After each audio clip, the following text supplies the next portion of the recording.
Well so good evening to all of you. कैसे हो आप सभी लोग? वाओ, यहाँ पे भक्ति, बिमल, गायत्री, विवेक, कुलदीप, गुड इवनिंग बेटा, गुड इवनिंग। कैसा रहा संडे आपका? अच्छा रहा? बढ़िया रहा?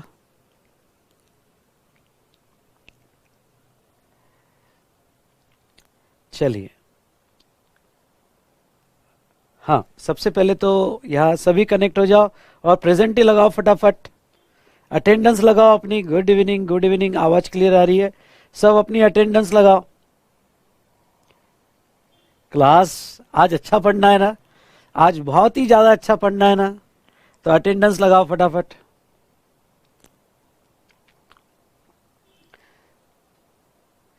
गुड इवनिंग बेटा कुणाल, गुड इवनिंग।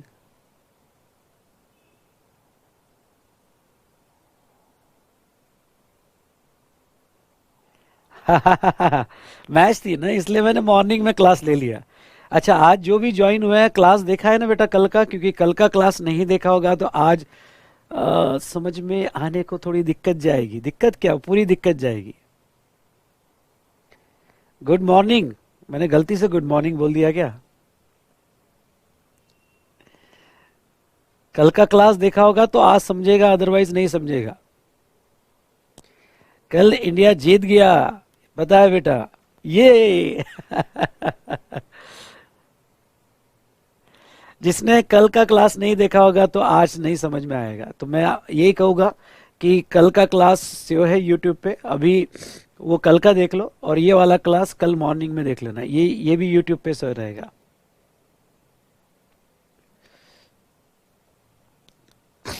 ठीक है, चलिए। सभी कनेक्ट हो गए फटाफट। ट्रम्प क्रिएशन, ये 200 का टोपी विशाल सर ओपी। हाँ, सॉफ्टवेयर में लाइव नहीं दिख रहा है। आज थोड़ा मैं बिजी था तो मेरे पास सेटअप करना रह गया। तो मैं ये कहूँगा कि कल का सेशन, कल का सेशन आज का नहीं, कल का सेशन हमारे सॉफ्टवेयर में भी होगा और यूट्यूब पे भी रहेगा। और कल का सेशन, आज का सेशन तो पब्लिक रहेगा। कल का सेशन हमारा होने के बाद यूट्यूब पे मैं अनलिस्ट कर दूंगा जो प्लेलिस्ट में है। तो डिस्क्रिप्शन में प्लेलिस्ट दी है, उसमें आपको कल का सेशन भी मिल जाएगा। पर मेरा स्ट्रॉन्ग सजेशन है कि कल का जो सेशन है वो सेशन आप ऐप में देखो। और एक्टिवेशन की बेटा आपके लॉगिन में मिलती है।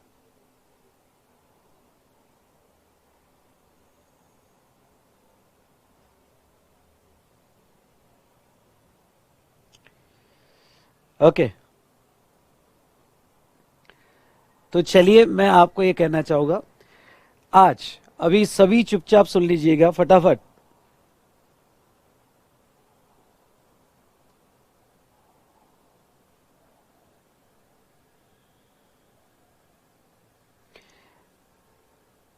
तो बेटा वो आपको अगर शिफ्ट करना है तो आपको आपका ऑर्डर आईडी दे दीजिएगा।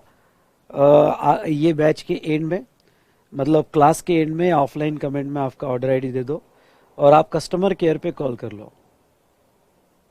आपकी की एक्टिवेशन कैसे करना है तो चलो फटाफट यहाँ पे एक बार फिर से।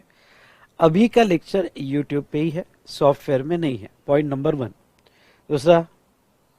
दूसरा, मैं आपको ये कह दूं कि कल का लेक्चर यूट्यूब पे भी रहेगा और सॉफ्टवेयर में भी रहेगा। ठीक है?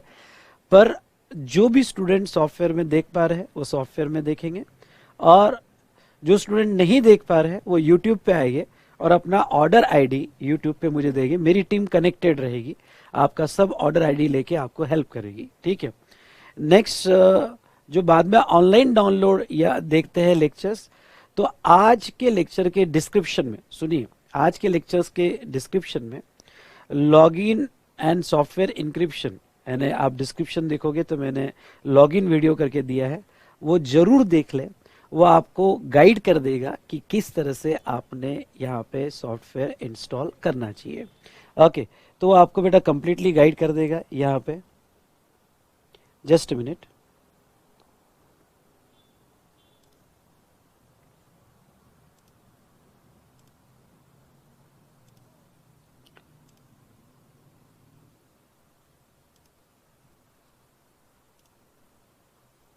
ठीक है।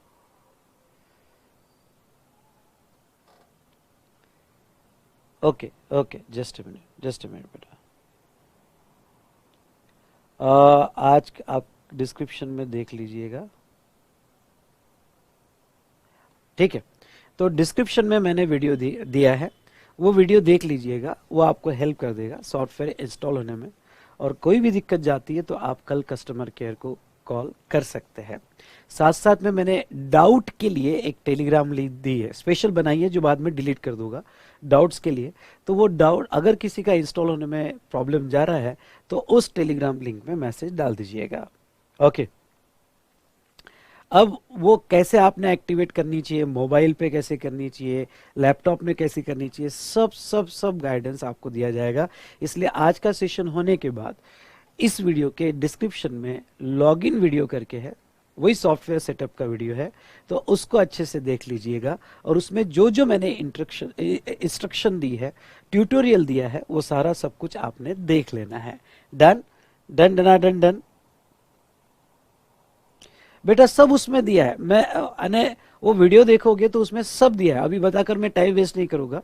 वो वीडियो में मैंने सब कुछ दिया हुआ है, ठीक है, वो बाद में देख लेना। ये डेस्कटॉप पे नहीं चलती है, ये लैपटॉप और मोबाइल दोनों में ही ऑप्शन है। डन बेटा, चलो सभी ने प्रेजेंट ही लगा ली। बेटा की जनरेट नहीं आता है वहां पे, की वहां दिखती है, देखो आप ध्यान से, की दिखेगी। मेरा सेकंड बैच जीएसटी का 8 ऑफ नवंबर से चालू होगा, 8 ऑफ नवंबर से। लेक्चर अभी ऐप पे नहीं चल रहे हैं, चलो स्टार्ट करते हैं। ऐप पे अभी लेक्चर नहीं है, और किसी को अगर वहां की दिख नहीं रही होगी तो बेटा दिख जाएगी वहां पे की, डोंट वरी, वहां पे की दिख जाएगी। नहीं तो आप ऑर्डर आईडी छोड़ दो, मेरी टीम आपसे कोऑर्डिनेट करेगी। आप पहले आज वीडियो तो देख लेना, ठीक है। लाइव फ्रॉम होम ही होगा बेटा, ये लाइव फ्रॉम होम ही होगा। वो भी 8 नवंबर का भी बैच लाइव रहेगा। चलिए डन। यूट्यूब पे कल का लेक्चर लास्ट रहेगा यूट्यूब पे, और लगा तो एक लेक्चर और लेंगे, पर वैसे कल का लेक्चर लास्ट रहेगा, ठीक है। नीचे डिस्क्रिप्शन में लॉगिन वीडियो आपको दिया है, वो अच्छे से देख लो, आपके सारे डाउट्स क्लियर हो जाएंगे। अभी दोपहर को मैंने रिकॉर्ड किया हुआ है। चलिए अब मैं जो भी डाउट्स है आपके वो एंड में कवर कर लूंगा। हम सेशन स्टार्ट करते हैं। बेटा साउंड इज ओके सबके लिए, साउंड इज ओके सबके लिए। बैकअप बेटा 2 लेक्चर ज्वाइन होके अपलोड होगा, इसलिए जो लाइव स्ट्रीमिंग करेंगे उनको तो डेली लेक्चर चलेगा, लेकिन बैकअप 2 लेक्चर, इसलिए अल्टरनेट डे बैकअप अपलोड होगा। I repeat, alternate day backup upload होगा, क्योंकि 2 लेक्चर ज्वाइन हो गए और उसके बाद में आपका बैकअप अपलोड होगा। इसलिए अगर किसी ने लेक्चर मिस कर दिया लाइव स्ट्रीमिंग का, तो फिर उसके लिए दिक्कत यह है कि उसके बाद में जो लेक्चर अपलोड होगा, वापस वो 2 लेक्चर होने के बाद यानी वो कंबाइन हो गए और फिर अपलोड हो गए। इसलिए मैं आपको यही कहूंगा कि लाइव स्ट्रीमिंग रोज देखो तो ज्यादा बेटर, ठीक है। ठीक है, लो साउंड आ रहा है, कोशिश करता हूं बढ़ाने की।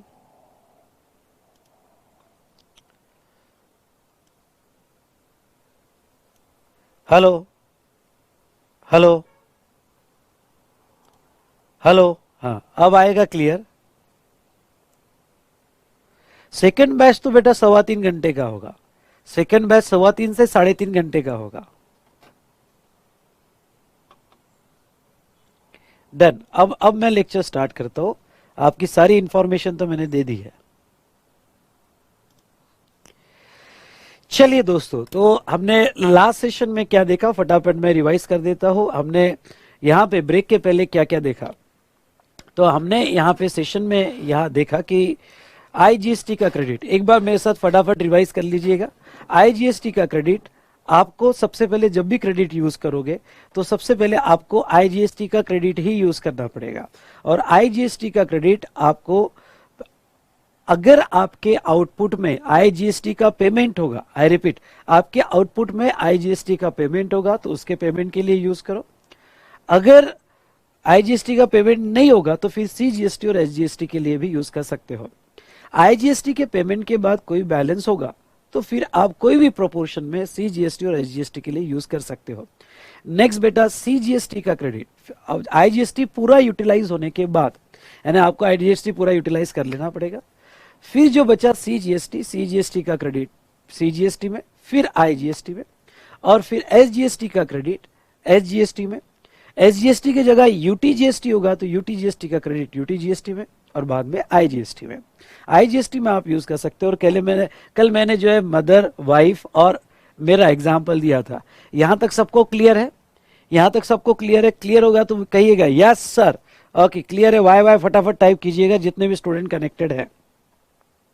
चलो, अब मैं आपको, कल मैंने एक कॉन्सेप्ट पढ़ा और वो कि जब भी आपको क्रेडिट लेना है तो एक चीज दिमाग में फिट कर लो, 1-to-1 कोरिलेशन नहीं होता है। वो मंथ या क्वार्टर में, आई रिपीट, उस मंथ या क्वार्टर में जितने भी आपके क्रेडिट जमा हुए, इंक्लूडिंग स्टॉक, यानी जो भी आपने परचेसेस की, ओके, जितने भी परचेसेस की होगी, क्यों ना उसका स्टॉक में बचा होगा, उससे कोई लेना देना नहीं। वो परचेसेस का टोटल क्रेडिट, जो भी आपने सप्लाई किया, आउटपुट सप्लाई किया गुड्स का, सर्विस का, उसका टोटल टैक्स पेबल, और ये जो टोटल टैक्स पेबल है minus total credit, what ever is the rate, उससे कोई लेना देना नहीं। Total tax payable minus total credit, इस तरह से मंथली बेसिस पे असेसमेंट किया जाता है। Very good, okay. चलिए, उसके बाद में यहां पे आगे का डिस्कशन करते हैं।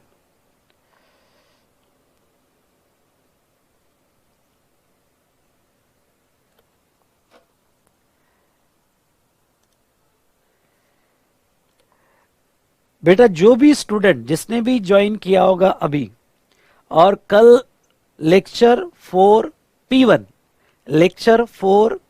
देखा नहीं होगा तो वो देखो पहले, बाद में ये क्लास करो। मेरा स्ट्रॉन्ग सजेशन है। ये भी यूट्यूब पे सेव रहेगा, पर वो कल का क्लास कर लो।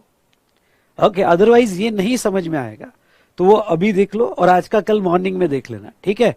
अब मैं इसके बाद में रिपीट नहीं करूंगा।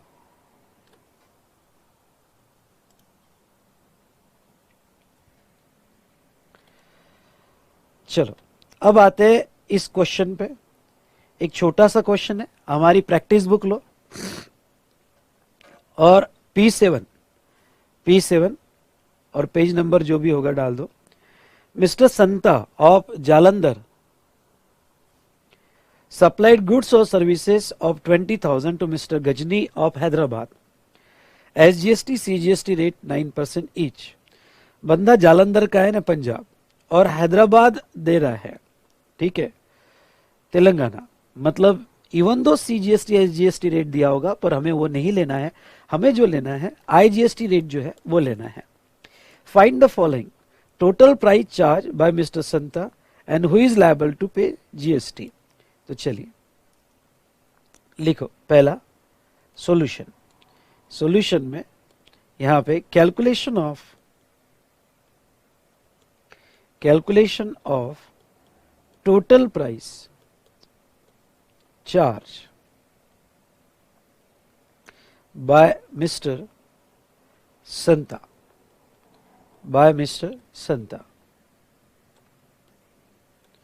particulars and amount in rupees। कितने में सेल किया, value of supply of goods और सर्विस, वैल्यू ऑफ सप्लाई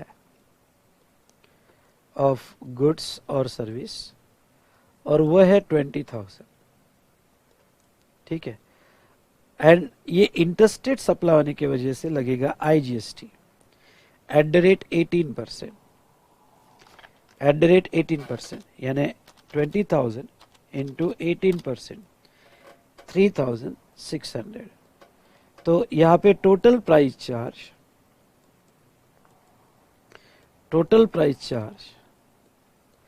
23,600, ठीक है, ये आपका टोटल प्राइस चार्ज हो 23,600।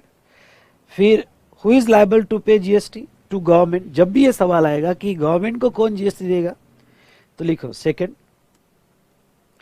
Mister Santa is liable to pay IGST of rupees 3,600 to government, 3,600 to government। Easy था। अब चलो अब थोड़ी हमारी लेवल बढ़ाते हैं, थोड़ा और टफ प्रॉब्लम देखते हैं, मजा आएगा, ठीक है। चलिए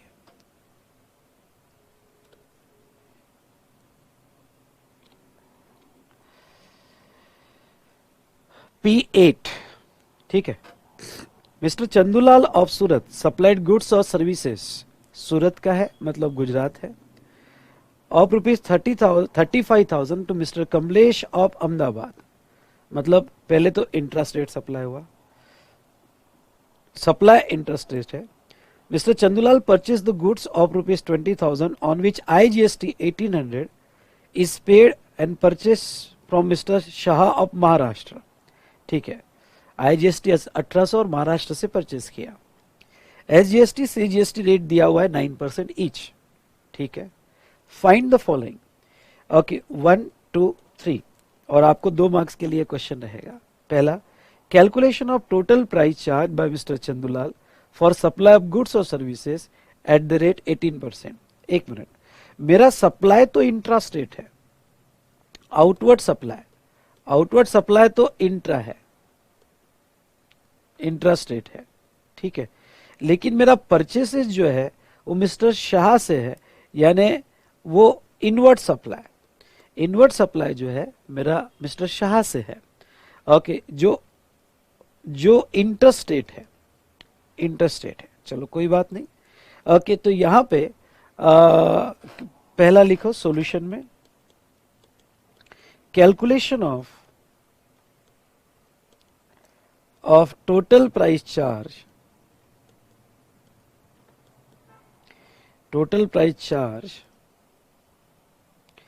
by Mr.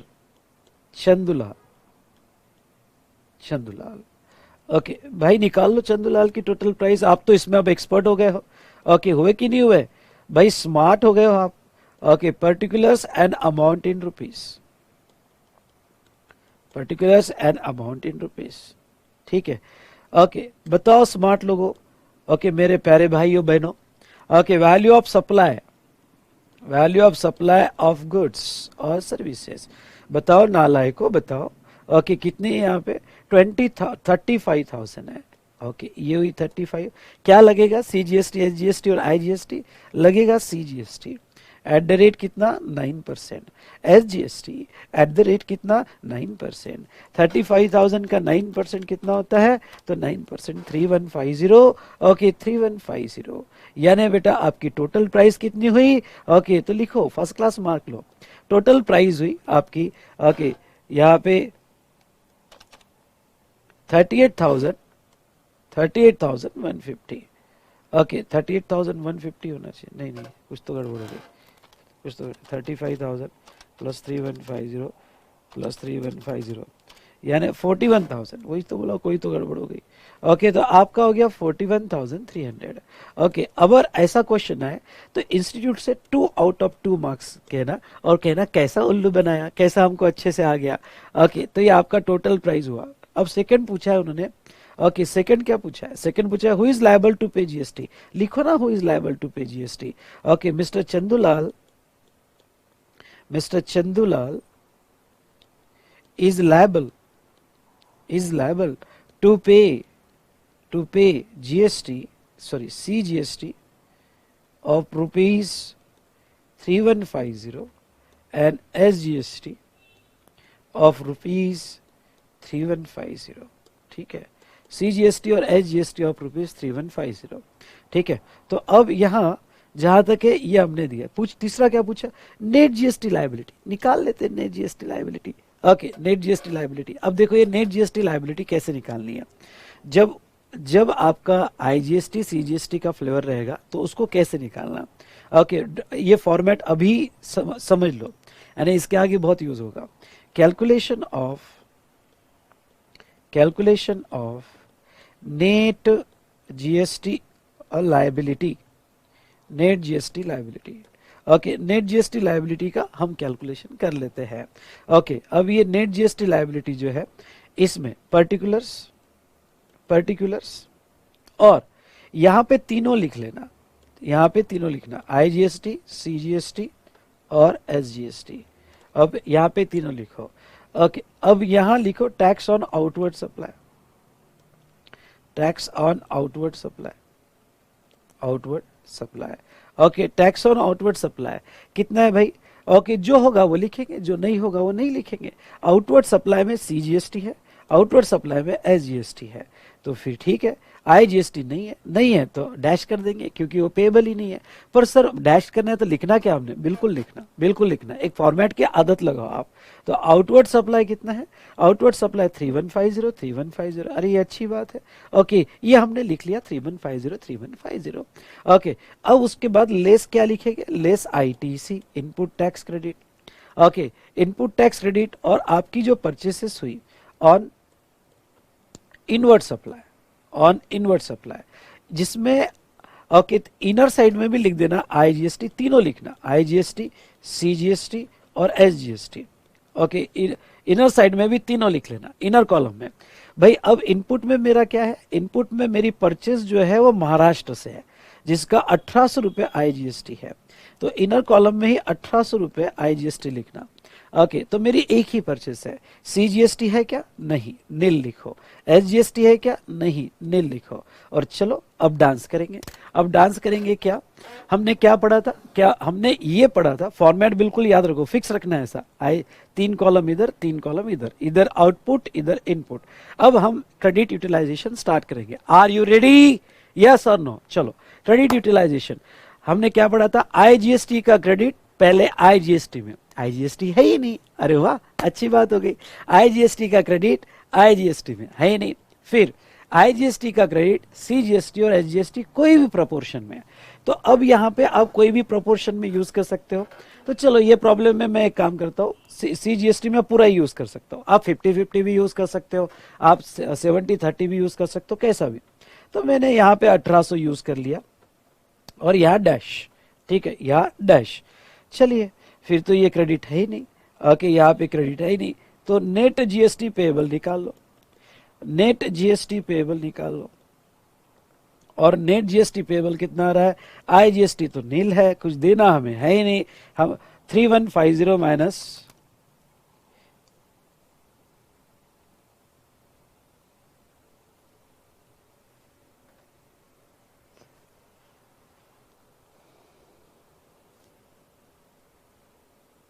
3150 माइनस 1800, तो 1350 और यहाँ पे ये कितना पेएबल आएगा, ये 3150 ये पेएबल आएगा, ये आपका नेट जीएसटी पेएबल आ गया। ये समझ गया क्या। तो ये ख्याल रहे सर, ये जो है, अरे भाई आईजीएसटी मतलब फुल रेट से 1800 है, उसको 3600 मत कर देना नालायक हो। ओके, फुल रेट से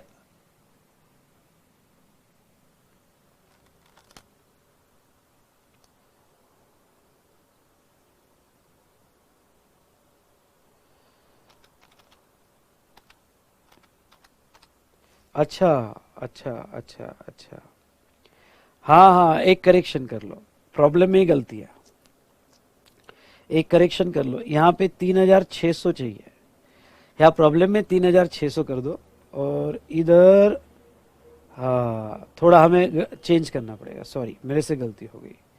ओके, 3600 यहाँ, चलो गलती भी सिखाती है बहुत सी बार। 3600 यहाँ पे, और इसमें मैं पूरा यूज कर लेता हूँ 3150 और बचा हुआ। ओके, 3600 माइनस 3150, ओके यानी 450 इधर। देखो गलती से भी सीखते हम। ओके, और मेरा ध्यान था, जस्ट चेक कर रहा था आपका ध्यान है या नहीं है। ओके, कुछ ही लोगों का ध्यान था, जस्ट चेक कर रहा था ध्यान है या नहीं है। तो यहाँ पे क्या आएगा, यहाँ पे ये तो नील आएगा, और यहाँ पे 3150 माइनस 450, -450 यानी 2700। ओके देखो, मैं चेक कर रहा था किसका ध्यान जाता है नहीं जाता है, कुछ ही लोगों का ध्यान गया।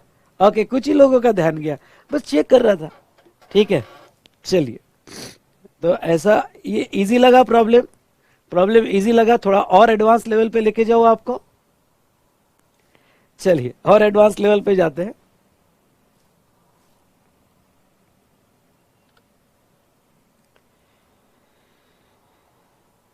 हाँ, अब आएगा मजा, बड़ा मजा। अगर ये प्रॉब्लम सॉल्व कर लिया ना बॉस, तो फिर क्या इससे टफ प्रॉब्लम आपको ये चैप्टर में तो बिल्कुल नहीं आ सकता। आईटी से का कंसेप्ट दिमाग में घुस गया, समझ लो आपके। चलिए, अब आएगा बड़ा मजा। The below case pertaining to interstate supply of goods or services, interstate और एक वर्ड ऐड कर देना, इंट्रास्टेट, इंटरस्टेट और intrastate. Rate applicable of IGST 18%, CGST SGST 9% respectively. ठीक है। सप्लाई ऑफ गुड्स और services by mister X of Maharashtra to mister A of same state, the value of which is ₹10,000। ठीक है, mister x जो है वो महाराष्ट्र के हैं, ऐसा रफ में मेरे साथ ड्रॉ कर सकते हो आप वहां पे, फिर हम सॉल्यूशन निकालेंगे। और उन्होंने मिस्टर ए को जो है सप्लाई किया सेम स्टेट महाराष्ट्र में, 10,000 रुपीज सप्लाई हुआ है, और मुझे लगता है ये इंट्रा है। ठीक है, क्या कह रहे हो देख तो, calculate the total price charge by mister X. ठीक है, निकाल लेंगे। Also state the amount of credit available to mister A, यानी आपका ये दूसरी एडजस्टमेंट होगी। Total price charge,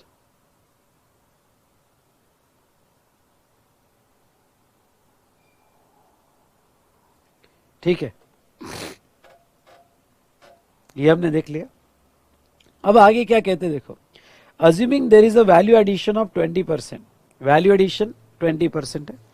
calculate the total price charge for supply of goods और service by A to mister B of Karnataka. ओहो, मिस्टर ए ने आगे cell किया मिस्टर बी को, जो कर्नाटका है, और 20% वैल्यू एडिशन में मतलब 12,000 में सेल किया।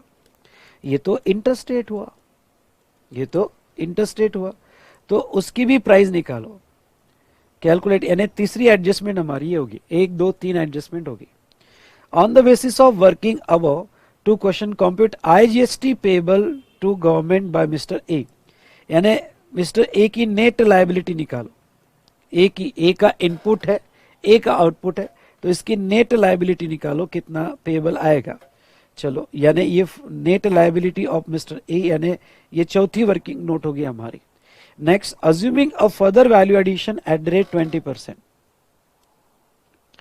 फर्दर वैल्यू एडिशन 20% है ऑन सप्लाई ऑफ गुड्स और service by mister B of Karnataka to C of same state. B ने आगे सी को बेचा, सेम स्टेट में बेचा कर्नाटका में, और फर्दर वैल्यू एडिशन 20% किया, मतलब 12,000 इंटू 20%, यानी ओके 14,400। ओके, आगे बेचा। Calculate the total price charge by B, मतलब ये जो है ये हमारी 5th नंबर की एडजस्टमेंट है। As per charge also working our compute GST payable to the government by mister B, यानी नेट लायबिलिटी, ये 6, टोटल 6 एडजस्टमेंट्स करना है। Are you ready? ये लो, चलो मेरे साथ शुरू हो जाओ। ओके, सॉल्यूशन लिखो।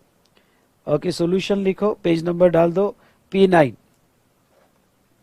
चलो, यहां पे पहले तो कैलकुलेशन पहला लिखो, कैलकुलेशन मेरे से फास्ट कर लो आप। Calculation of total price charge by mister x, particulars and amount in rupees, particulars and amount in rupees, value of supply, goods और सर्विस कितने का, 10,000 रुपए का।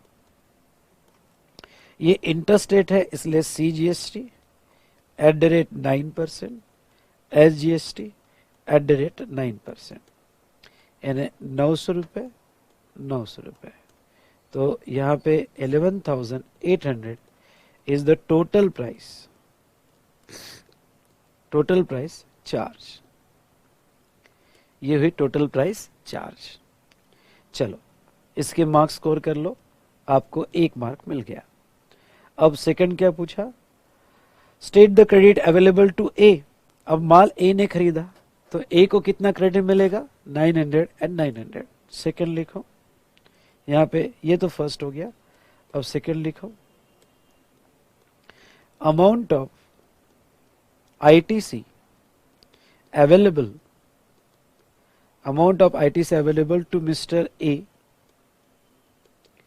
is CGST 900 and SGST 900। इतना ITC उसको मिलेगा। डन, सिंपल था। उसके बाद में आगे क्या कहते हो, आगे ए ने बी को सेल किया। चलो थर्ड आप वर्किंग नोट बनाओ। 3 calculation of total price charge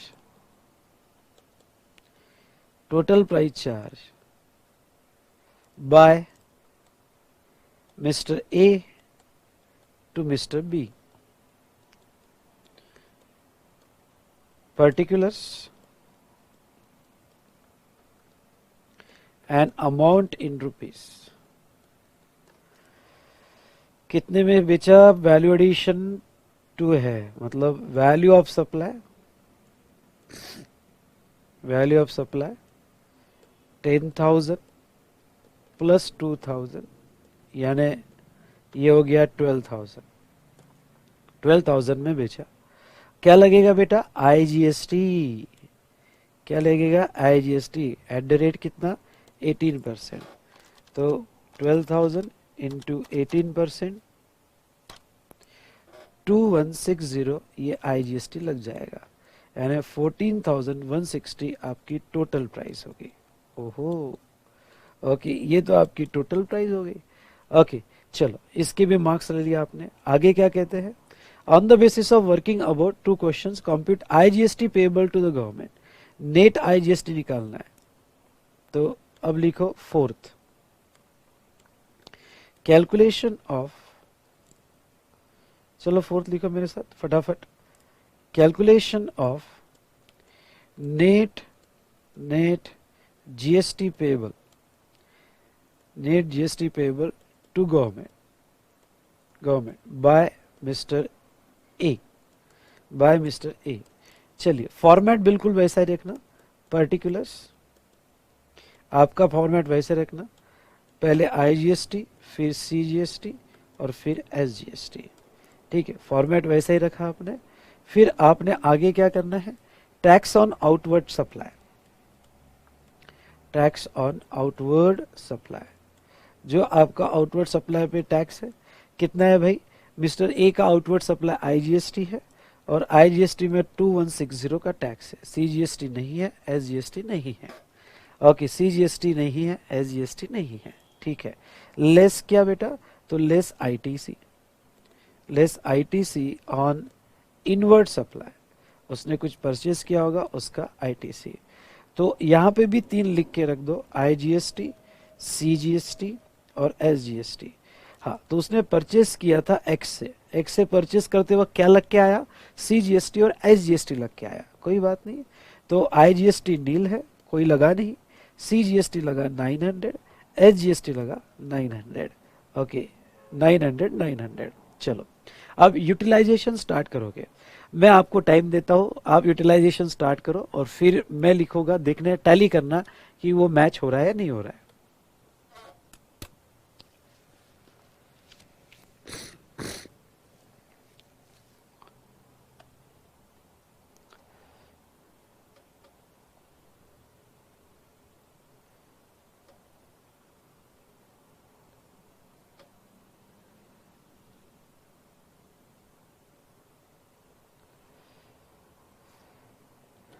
चलो अब अगर आप यहाँ लोगे तो आईजीएसटी है ही नहीं, आईजीएसटी, अगर आईजीएसटी का क्रेडिट आईजीएसटी में होता पर है ही नहीं, इसलिए डैश डैश डैश। ठीक है, सीजीएसटी, सीजीएसटी पहले सीजीएसटी में बाद में आईजीएसटी में, पर सीजीएसटी है ही नहीं तो पूरा का पूरा आईजीएसटी में, एज ओके आईजीएसटी में।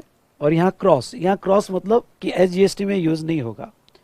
ओके, और उसके बाद में एसजीएसटी, एसजीएसटी में है नहीं तो पूरा आईजीएसटी में यूज होगा, क्रॉस डैश। ओके, तो आपका नेट आईजीएसटी पेबल, तो नेट जीएसटी पेबल कितना आएगा, तो नेट जीएसटी पेबल आपका 2160 माइनस 1800 यानी 360 रुपीज आपका ये आएगा, 360 रुपीज ये आएगा नील, ये आएगा नील। चलो okay, easy easy easy easy PG easy. उसके बाद में आगे बी ने सी को सेल किया, चलो बी ने सी को सेल किया तो निकाल लेते हैं। लिखो यहाँ पे कैलकुलेशन ऑफ, कितने नंबर का नोट है, 5 नंबर का नोट। लिखो calculation of total price charge, total price charge by mister B to mister C था ना, to mister C of Karnataka. Okay, same B भी कर्नाटका का है, सी भी कर्नाटका का है। तो ऐसे सिचुएशन में पर्टिकुलर्स लिखो, particulars and amount in rupees, amount in rupees, particulars and amount in rupees. अब पर्टिकुलर्स में क्या करोगे, पर्टिकुलर्स में बेटा यहाँ पे क्या करोगे देखिए। ओके, आपका value of supply, value of supply में आप जो है 12,000 ओके प्लस 20%, कितना होता है 12,000 प्लस 20%, ओके तो यहाँ पे 2,400 यानी 14,400 हो गया। ओके, क्या लगेगा इसके ऊपर, कर्नाटका के अंडर है इसलिए CGST @9%, SGST @9%। ओके, तो निकाल लो 14,400 इंटू 9%, सॉरी 14,400 इंटू 9%, तो 1296 ये हुई ना बात। ओके, इजी लगा आपको। ओके, तो यहाँ पे 14,400 प्लस 1296 प्लस 1296, ओके कितना हुआ 16,992। ये हमारी हुई क्या, ये हमारी हुई टोटल प्राइस चार्ज, ये हमारी हुई टोटल प्राइस चार्ज। ठीक है, डन डन डन डन। अब इसके बाद में यहाँ पे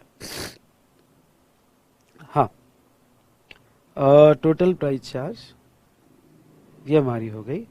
और उसके बाद में यहाँ पे वो कह रहे नेट लायबिलिटी। अब 6 calculation of net GST payable, calculation of net GST payable by mister B, by mister B. ठीक है, चलो करके बताओ आप, चलो करके बताओ। ये मैं नहीं, आप भिड़ जाओ,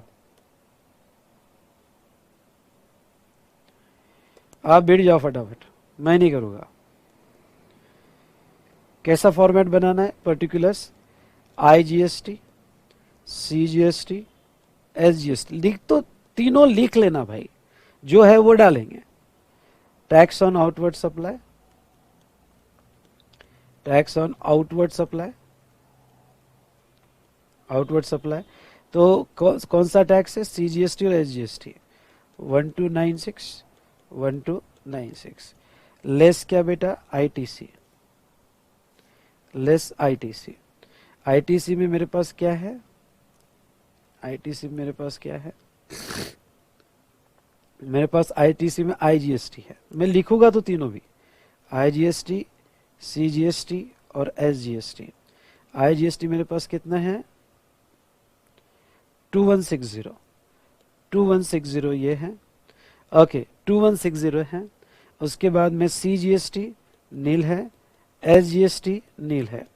अब यहाँ पे आपकी मर्जी, आप पूरा इधर भी यूज कर सकते हैं, बाकी का एसजीएसटी में आप 50-50 भी यूज कर सकते हैं, आपको जैसा चाहिए वैसा यूज कर सकते हैं।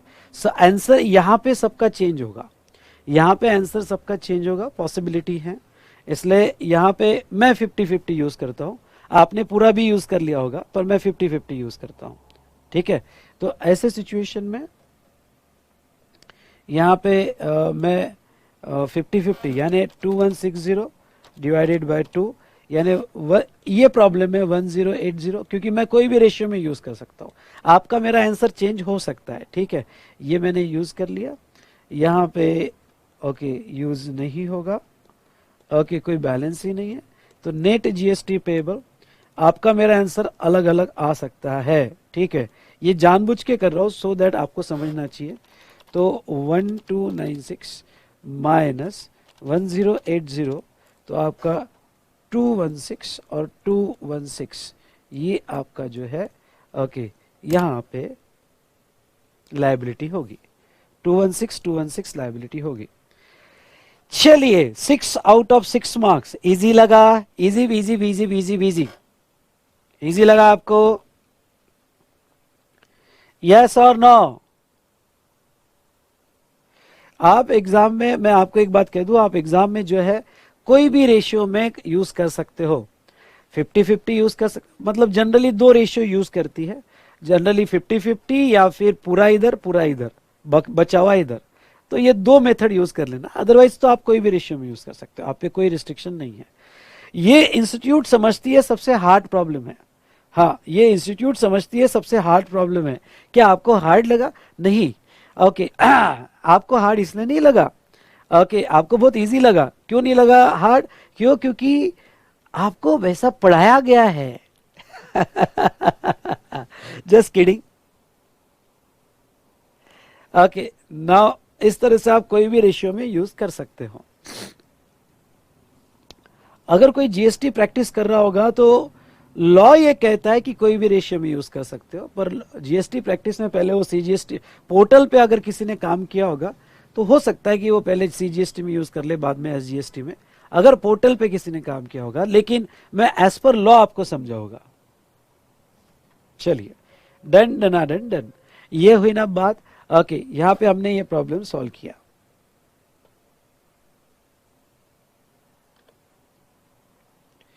अब आ जाओ नेक्स्ट प्रॉब्लम पे। चलो आ जाओ फटाफट नेक्स्ट प्रॉब्लम पे। Mrs. Alpha Limited of Maharashtra purchases goods at intra-state as well as interstate level. Alpha Limited intra as well as interstate level दोनों परचेस करती हैं and supplies of such goods to various dealer. Supply भी उनका intra है और interstate level है।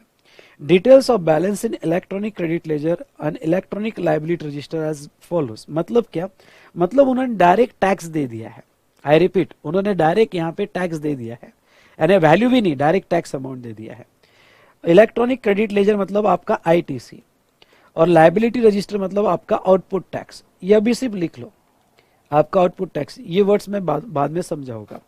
Calculate the amount of duty payable by Mrs alpha limited. ठीक है, निकाल के देते हैं, बहुत इजी है। ओके चलो लिखो यहाँ पे solution. Calculation of duty payable, duty नहीं जीएसटी कर दो यहाँ पे। Calculation of net GST payable by alpha limited. Net GST payable by alpha limited. Particulars और अब अमाउंट इन रुपीज मत करना, हमें डायरेक्ट नेट लायबिलिटी निकालनी है। इसलिए हमारा फॉर्मेट क्या है? आईजीएसटी, सीजीएसटी और एसजीएसटी। आईजीएसटी, सीजीएसटी और एसजीएसटी, ये हुई ना बात। Okay, tax on outward supply. Tax on outward supply, भाई आउटवर्ड सप्लाई का टैक्स क्या है? तो आपके आउटपुट का टैक्स कितना है? आईजीएसटी है 20,000 रुपए, ठीक है। सीजीएसटी है 25,000 रुपए, ठीक है। और एसजीएसटी है 25,000 रुपीज, ठीक है। Done done done done. Now less ITC, यहाँ पे less ITC, input tax credit. अब आईटीसी जो आप लेस करोगे, ध्यान से देखिएगा, आईटीसी आप लेस करोगे on tax, ITC on inward supply, आपके जो भी इनवर्ट सप्लाई, आपके पास आईटीसी कितना है, तो आईटीसी लिख लो इनर कॉलम में। तो आईटीसी हम लिख लेंगे आईजीएसटी, सीजीएसटी और एसजीएसटी। चलिए ठीक है, ये तो लिख लिया हमने आईजीएसटी। 50,000, 25,000, 25,000, 50,000, 25,000 और 25,000। ठीक है, चलो अब यहां पे मैं आपको कहूंगा कि आप आप चालू कर दो यूटिलाइजेशन, मैं देखना चाहूंगा। और आप 50-50 यूज करोगे, मतलब अगर आईजीएसटी का बैलेंस बचता है तो 50-50 यूज करोगे। चलो करो, मैं देखना चाहूंगा, आपको टाइम देता हूं। आप आईजीएसटी का बैलेंस 50-50 यूज करोगे।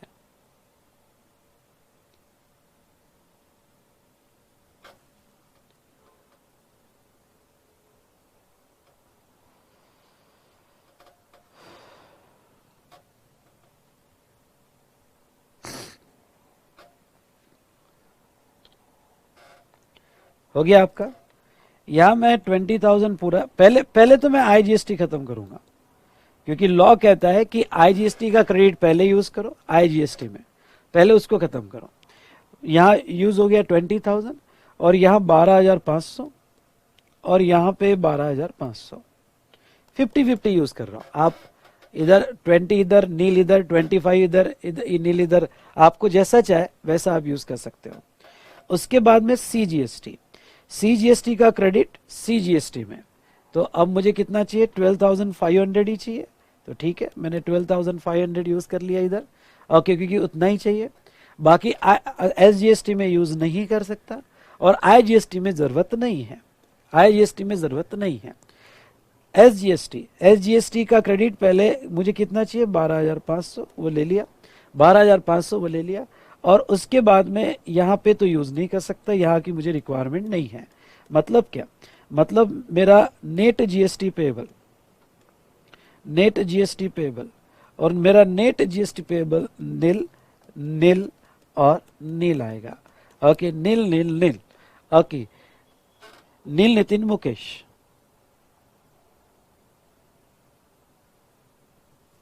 ओके, तो यहाँ पे जहां तक है सब मेरा नील आ रहा है।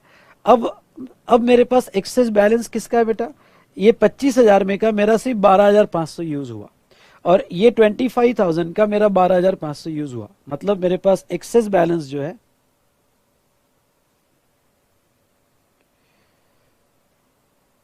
और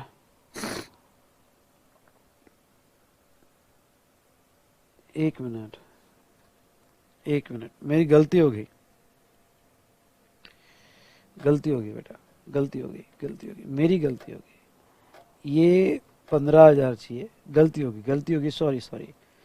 और ये 15,000 चाहिए, ठीक है, ये 15,000 चाहिए। तो फिर मैं इसमें का 10 ही यूज करूंगा, ये भी 10 यूज करूंगा। सॉरी सॉरी, गलती मैं चेक कर रहा था, आपका ध्यान है नहीं है, मेरी गलती नहीं होती है, मैं चेक कर रहा था आपका ध्यान है या नहीं है। ठीक है, ओके, तो यहाँ पे है ना, मैं सही खेलता हूँ और आपका ध्यान देखता हूँ कि ध्यान है या नहीं है। तो ऐसे केस में यहाँ पे तो मेरे पास बैलेंस कैरी फॉरवर्ड किसका रहेगा, सीजीएसटी और एसजीएसटी। तो नीचे लिखो, balance to be carry forward, to be carry forward in next month, balance to be carry forward in next month. तो क्या, सीजीएसटी 15,000 एंड एसजीएसटी 15,000। फिर वो नेक्स्ट मंथ में ओपनिंग में आ जाता है, फिर वो नेक्स्ट मंथ में ओपनिंग, ऐसे प्रॉब्लम हम सॉल्व करेंगे कि नेक्स्ट मंथ में ओपनिंग में आ गया। तो इस तरह से हमने यहाँ पे, इस तरह से हमने यहाँ पे ये भी प्रॉब्लम खत्म कर दिया जो एग्जाम में पूछा गया था। ठीक है, चलो क्लियर बेटा, कोई डाउट है, डाउट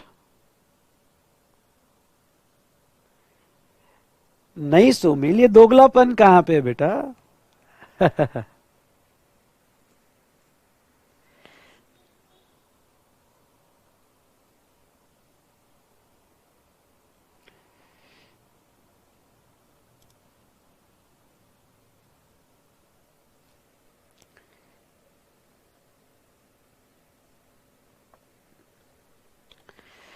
एक बार फिर से समझ लो, एक बार फिर से समझ लो। मेरा पेबल था 25, उसमें से आईजीएसटी का 50% यूज कर लिया। आप चाहो तो टोटल यूज कर सकते हो, आपकी मर्जी। ये मैं ले रहा हूं, अब सवाल मत पूछो यार, मैंने बोल दिया ना कि कोई भी रेशियो में आप यूज कर सकते हो। तो आप बड़े हो गए हो, क्या बार बार वो सवाल पूछते हो? बार बार आप सारा एडजस्ट करना, आप ऐसा भी कर सकते हो। आप तो आंसर अकॉर्डिंगली बदल जाएगा। आप अगर पूरा यहाँ 25 एडजस्ट करना चाहते हो, ओके, और यहाँ 5,000, तो ऐसा भी कर सकते हो। यहाँ 25, यहाँ 5,000, वैसा भी कर सकते हो। अब मैं आप बड़े हो गए ना, अब मैं बार बार क्या समझो। अगर 25 यूज कर लिए तो ये पूरा बैलेंस रहेगा, और इधर जो है यहाँ पे 15,000 यूज होगा, 15,000 यूज होगा। जैसा आपको खेलना है आप वैसा खेल सकते हो, कोई प्रॉब्लम नहीं। मैंने 50-50 यूज किया, आना नहीं लिए, सिर्फ बैलेंस कैरी फॉरवर्ड बदल जाएगा, पर सबके आंसर अलग अलग हो सकते हैं। डोंट वरी, आपको मार्क्स दे दिए जाएंगे।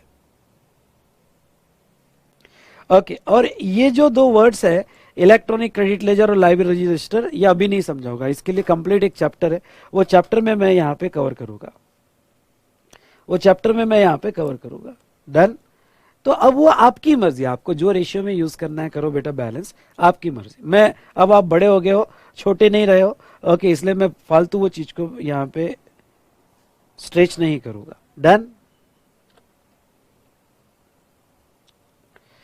चलिए, अब आ जाइए, एक कॉन्सेप्ट है, थ्योरेटिकल क्वेश्चन है, प्रायोरिटी बी में रखना, एग्जाम में आ सकता है। प्रायोरिटी बी में रखना, फीचर्स ऑफ इनडायरेक्ट टैक्सेस आ सकता है क्वेश्चन है। मैं सी में भी नहीं कह रहा हूं, ए में भी नहीं कह रहा हूं, प्रायोरिटी जी में। हाँ, आईजीएसटी का बैलेंस कैरी फॉरवर्ड नहीं हो सकता, आपको पहले आईजीएसटी पूरा यूटिलाइज करना है। हाँ, आईजीएसटी यूटिलाइज करने, पूरा यूटिलाइज करने के बाद भी बैलेंस होगा तो कैरी फॉरवर्ड होगा।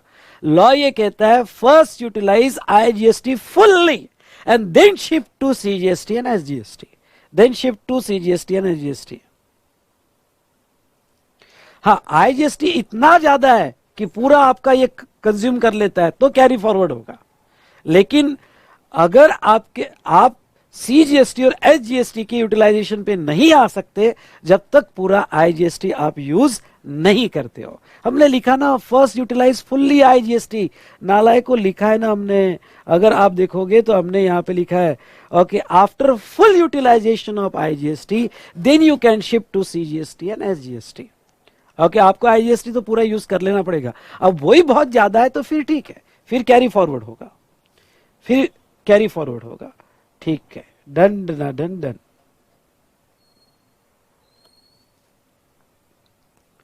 चलिए, features of indirect taxes. Features of indirect taxes में देखिएगा, यहां पे इनडायरेक्ट टैक्स के क्या फीचर्स है, ये थ्योरेटिकल क्वेश्चन आ सकता है। Important and major source of revenue, indirect taxes में सच में कहता हूं गवर्नमेंट का मेजर सोर्स ऑफ रेवेन्यू है। आपको I repeat, major source of revenue है गवर्नमेंट का।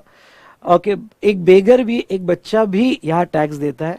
तो indirect tax contribute 50% of total tax revenue of central and state government. ठीक है, यानी जितना भी टैक्स रिलेटेड रेवेन्यू है गवर्नमेंट का, उसमें से इनडायरेक्ट टैक्सेस सबसे बड़ा रेवेन्यू है। Indirect taxes generally commodity tax है, बिजनेस टैक्स है, ओके, या सर्विसेज पे लगता है। It is levied on commodity at the time of supply, manufacture, purchase, sale, import, export etcetera. Okay, and it is also known as commodity tax, और साथ साथ में सर्विसेज भी लगता है। ये सब पढ़ाया हुआ है, आपके लिए कोई नई चीज नहीं है। Shifting of burden, indirect tax में बर्डन शिफ्ट होता है। ओके, यहाँ पे सेलर पे करता है और बायर से रिकवर कर लेता है। आपने पढ़ा भी नहीं तो भी लिख सकते हो कि फीचर क्या है, इंपॉर्टेंट सोर्स ऑफ रेवेन्यू है, कमोडिटी और सर्विसेज पे लगता है, बर्डन शिफ्ट होता है। Okay, no perception of direct pinch, मतलब तुम्हारे जेब को नहीं लगता है, तुम कलेक्ट करते हो, पे कर देते हो। Value of indirect tax generally inbuilt in a price of the commodity, तुम्हारे प्राइस में ही इंक्लूडेड होता है। Most of the time tax payer page the same without actually knowing he is paying the tax. जैसे तुम मेरे से class ले रहे हो, तुमको पता भी नहीं तुमने टैक्स दे दिया, तुम चॉकलेट खरीद रहे हो, तुमको पता भी नहीं तुमने टैक्स दे दिया, पिंच नहीं होता है। ओके, लिया भाई गुड्स, दे दिया पैसा, बात खत्म। इन्फ्लेशन, ये वाला पॉइंट मैं आपको समझा देता हूं। Tax impose causes an all around price spiral. In other words, indirect taxation directly affect the prices of commodity and services and leads to inflationary trend. मतलब क्या, अब देखो अभी लास्ट मंथ की बात है, मतलब अभी कुछ टाइम पहले गवर्नमेंट ने बहुत सारे ऐसे गुड्स जो नील रेट पे टैक्स था, जैसे आइसक्रीम थी, ओके, ऐसे बहुत सारे गुड्स थे कि जिसके ऊपर जीएसटी नहीं था, वो 5% में लाया, कुछ गुड्स को 12% में किया।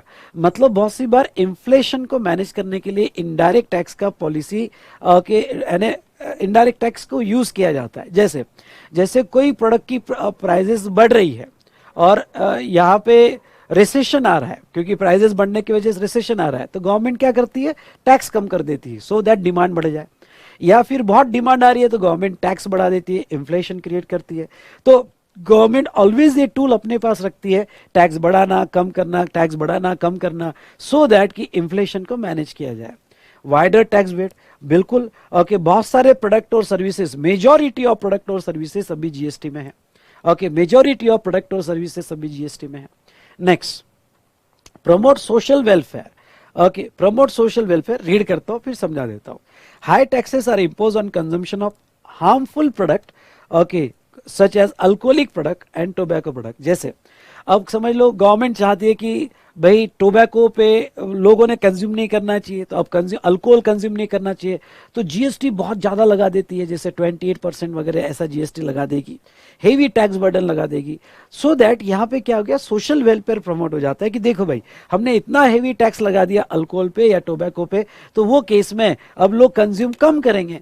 ओके, वो बात अलग है कि जिसको पीना होता है वो पी लेता है, ओके, थोड़ी क्यों ना पी ले पर पी लेता है, जिसको टोबैको चाहिए वो यहाँ पे चूर लेता है।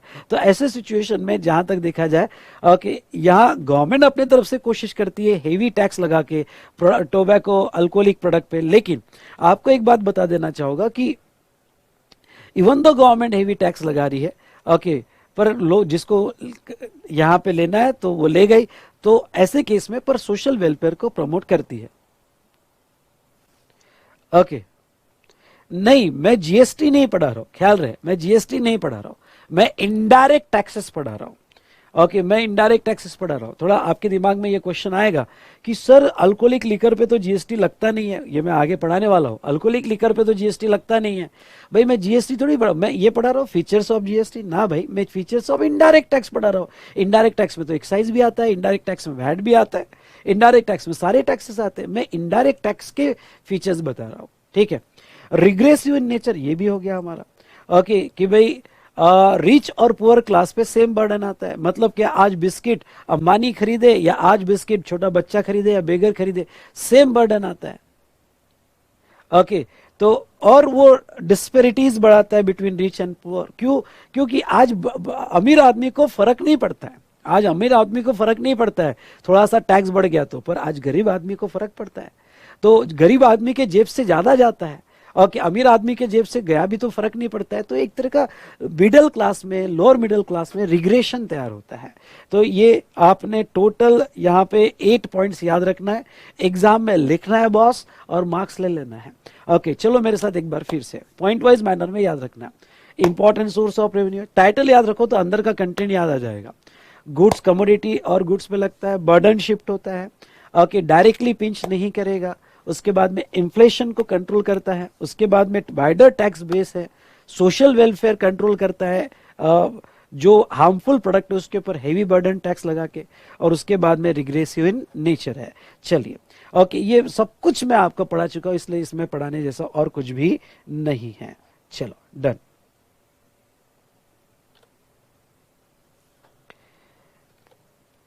यस बेटा, समझ में आया अच्छे से? यहां तक अच्छे से समझ में आया आपके? Very good, very good. चलिए, अब थोड़ा ऊपर आ जाओ। अब हमने बीच वाला जो पार्ट छोड़ा था उसको कवर कर लेते हैं। बीच वाला जो पार्ट हमने छोड़ा था उसको कवर कर लेते हैं।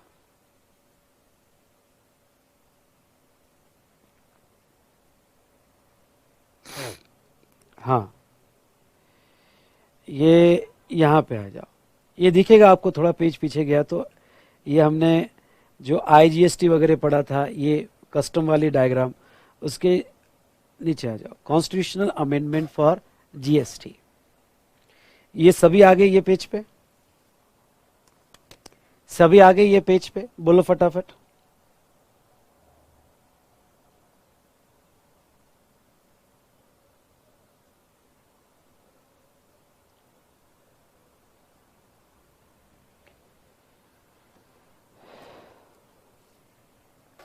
चलो,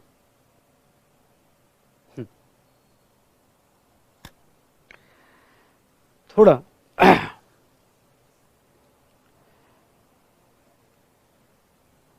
अगर हमें जीएसटी लाना है बेटा, अगर जीएसटी लाना है, ये ठीक है, मैंने मॉडल, स्ट्रक्चर, क्रेडिट मैकेनिज्म सब पढ़ा दिया, अब वापस बेसिक में आ जाओ।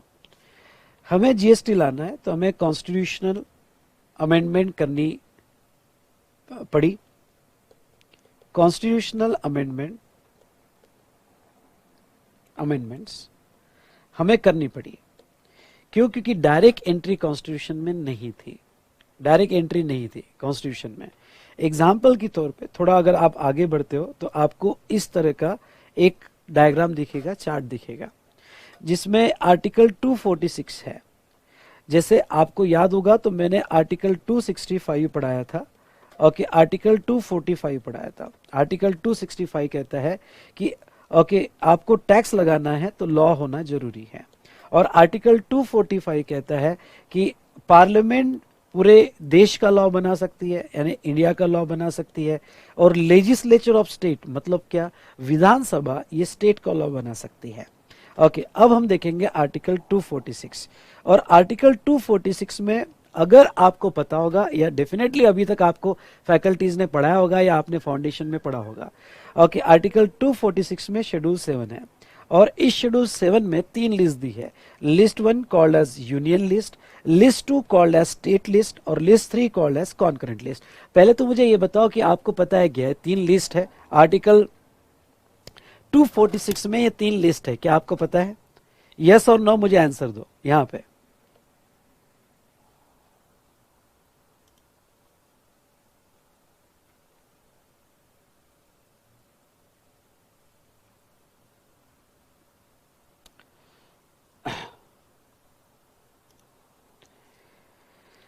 ठीक है, तो हमारे कॉन्स्टिट्यूशन ऑफ इंडिया में ओके ऐसी 3 लिस्ट बनाई गई आर्टिकल 246 शेड्यूल 7 में, और ये कह दिया गया कि देखो भाई, सेंट्रल भी लॉ बनाएगी और स्टेट भी लॉ बनाएगी, पर कौन से मैटर पे सेंट्रल लॉ बनाएगी, कौन से मैटर पे स्टेट लॉ बनाएगा, ये खुद संविधान आपको बाइफरगेट करके देगा, सो दैट कि सेंट्रल और स्टेट, क्योंकि हमारे यहाँ फेडरल स्ट्रक्चर है, तो इन दोनों में झगड़ा ना हो जाए। इसलिए उन्होंने एक लिस्ट 1 बनाई, यूनियन लिस्ट। यूनियन लिस्ट मतलब ये लिस्ट में जितने भी सब्जेक्ट्स हम बताएंगे, वहां पे सिर्फ पार्लियामेंट को पावर है, ध्यान सुनना, वहां से पार्लियामेंट को पावर है कि वो लॉ बना सकती है, यानी इस सब्जेक्ट्स पे इंडिया लेवल पे सेंट्रल लॉ बनेंगे।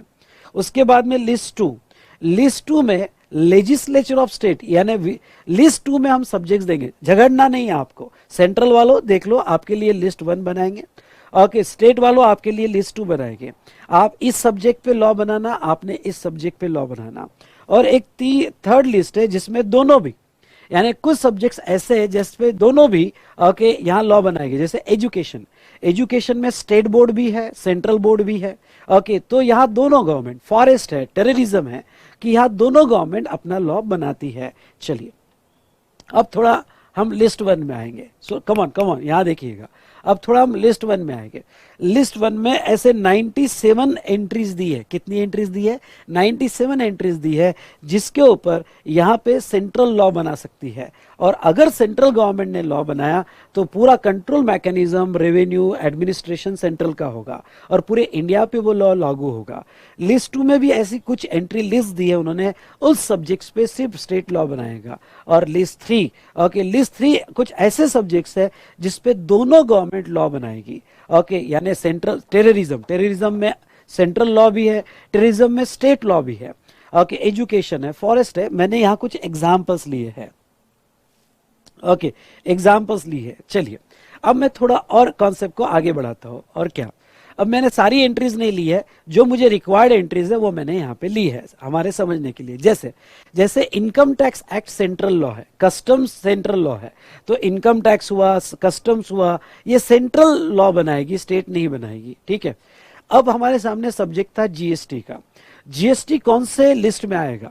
अगर जीएसटी लिस्ट 1 में आएगा, सुनिए ध्यान से, अगर जीएसटी लिस्ट 1 में आएगा तो फिर जीएसटी लॉ पूरा सेंट्रल बनाएगी। जीएसटी लिस्ट 2 में आएगा तो स्टेट बनाएगी, और लिस्ट 3 में आएगा तो तीनों ओके दोनों गवर्नमेंट बनाएगी। तो मैं आपको एक बात बहुत क्लियर कह देना चाहता हूं, ध्यान से सुनिएगा, जीएसटी लिस्ट 3 में नहीं है, ठीक है। मतलब क्या था कि जीएसटी की एंट्री नहीं थी। आर्टिकल 246 जब 2017 में, 2017 छोड़ो, हम बात करेंगे आज 2004 में जब पहली बार जीएसटी की नींव रखी गई, फाउंडेशन रखा गया, तब ये था कि कॉन्स्टिट्यूशन में जीएसटी की एंट्री नहीं है यार। और अगर इसमें जीएसटी की एंट्री नहीं है तो ओके, ना लिस्ट 1 में है, ना लिस्ट 2 में है, ना लिस्ट 3 में है। जब तक कॉन्स्टिट्यूशन हमें अथॉरिटी नहीं देता है, हम लॉ नहीं बना सकते। हमारे कॉन्स्टिट्यूशन में उसकी एंट्री होना बहुत जरूरी है, और जब तक एंट्री नहीं होगी तब तक हम जीएसटी लॉ नहीं बना पाएंगे। इसलिए ओके, हमें जीएसटी लॉ लाने के पहले ओके हमारा संविधान अमेंड करना पड़ेगा, ओके यानी हमारा कॉन्स्टिट्यूशन अमेंड करना पड़ेगा, और कॉन्स्टिट्यूशन अमेंड करने के बाद ही हम जीएसटी को ला पाएंगे। इसलिए यहां पे क्या किया उन्होंने, यहां पे आर्टिकल 246 जो है, क्योंकि इसमें एंट्री नहीं थी, इसलिए जीएसटी के लिए उन्होंने सेपरेट आर्टिकल लाया। ओके, अगर कोई फैकल्टी ने आपको ये कहा होगा कि वो जीएसटी लिस्ट 3 में आता है, बिल्कुल गलत, बिल्कुल गलत। ओके, यहाँ पे जीएसटी लिस्ट 3 में नहीं आता है। ओके, क्योंकि लिस्ट 3 में जो है ओके जीएसटी का बेसिक लॉजिक ये था कि दोनों गवर्नमेंट मिलकर लॉ बनाएगी। आई रिपीट, दोनों गवर्नमेंट मिलकर लॉ बनाएगी। यहाँ पे दोनों गवर्नमेंट मिलकर यहाँ पे साथ में चलेगी, और लिस्ट 3 में ऐसा नहीं है।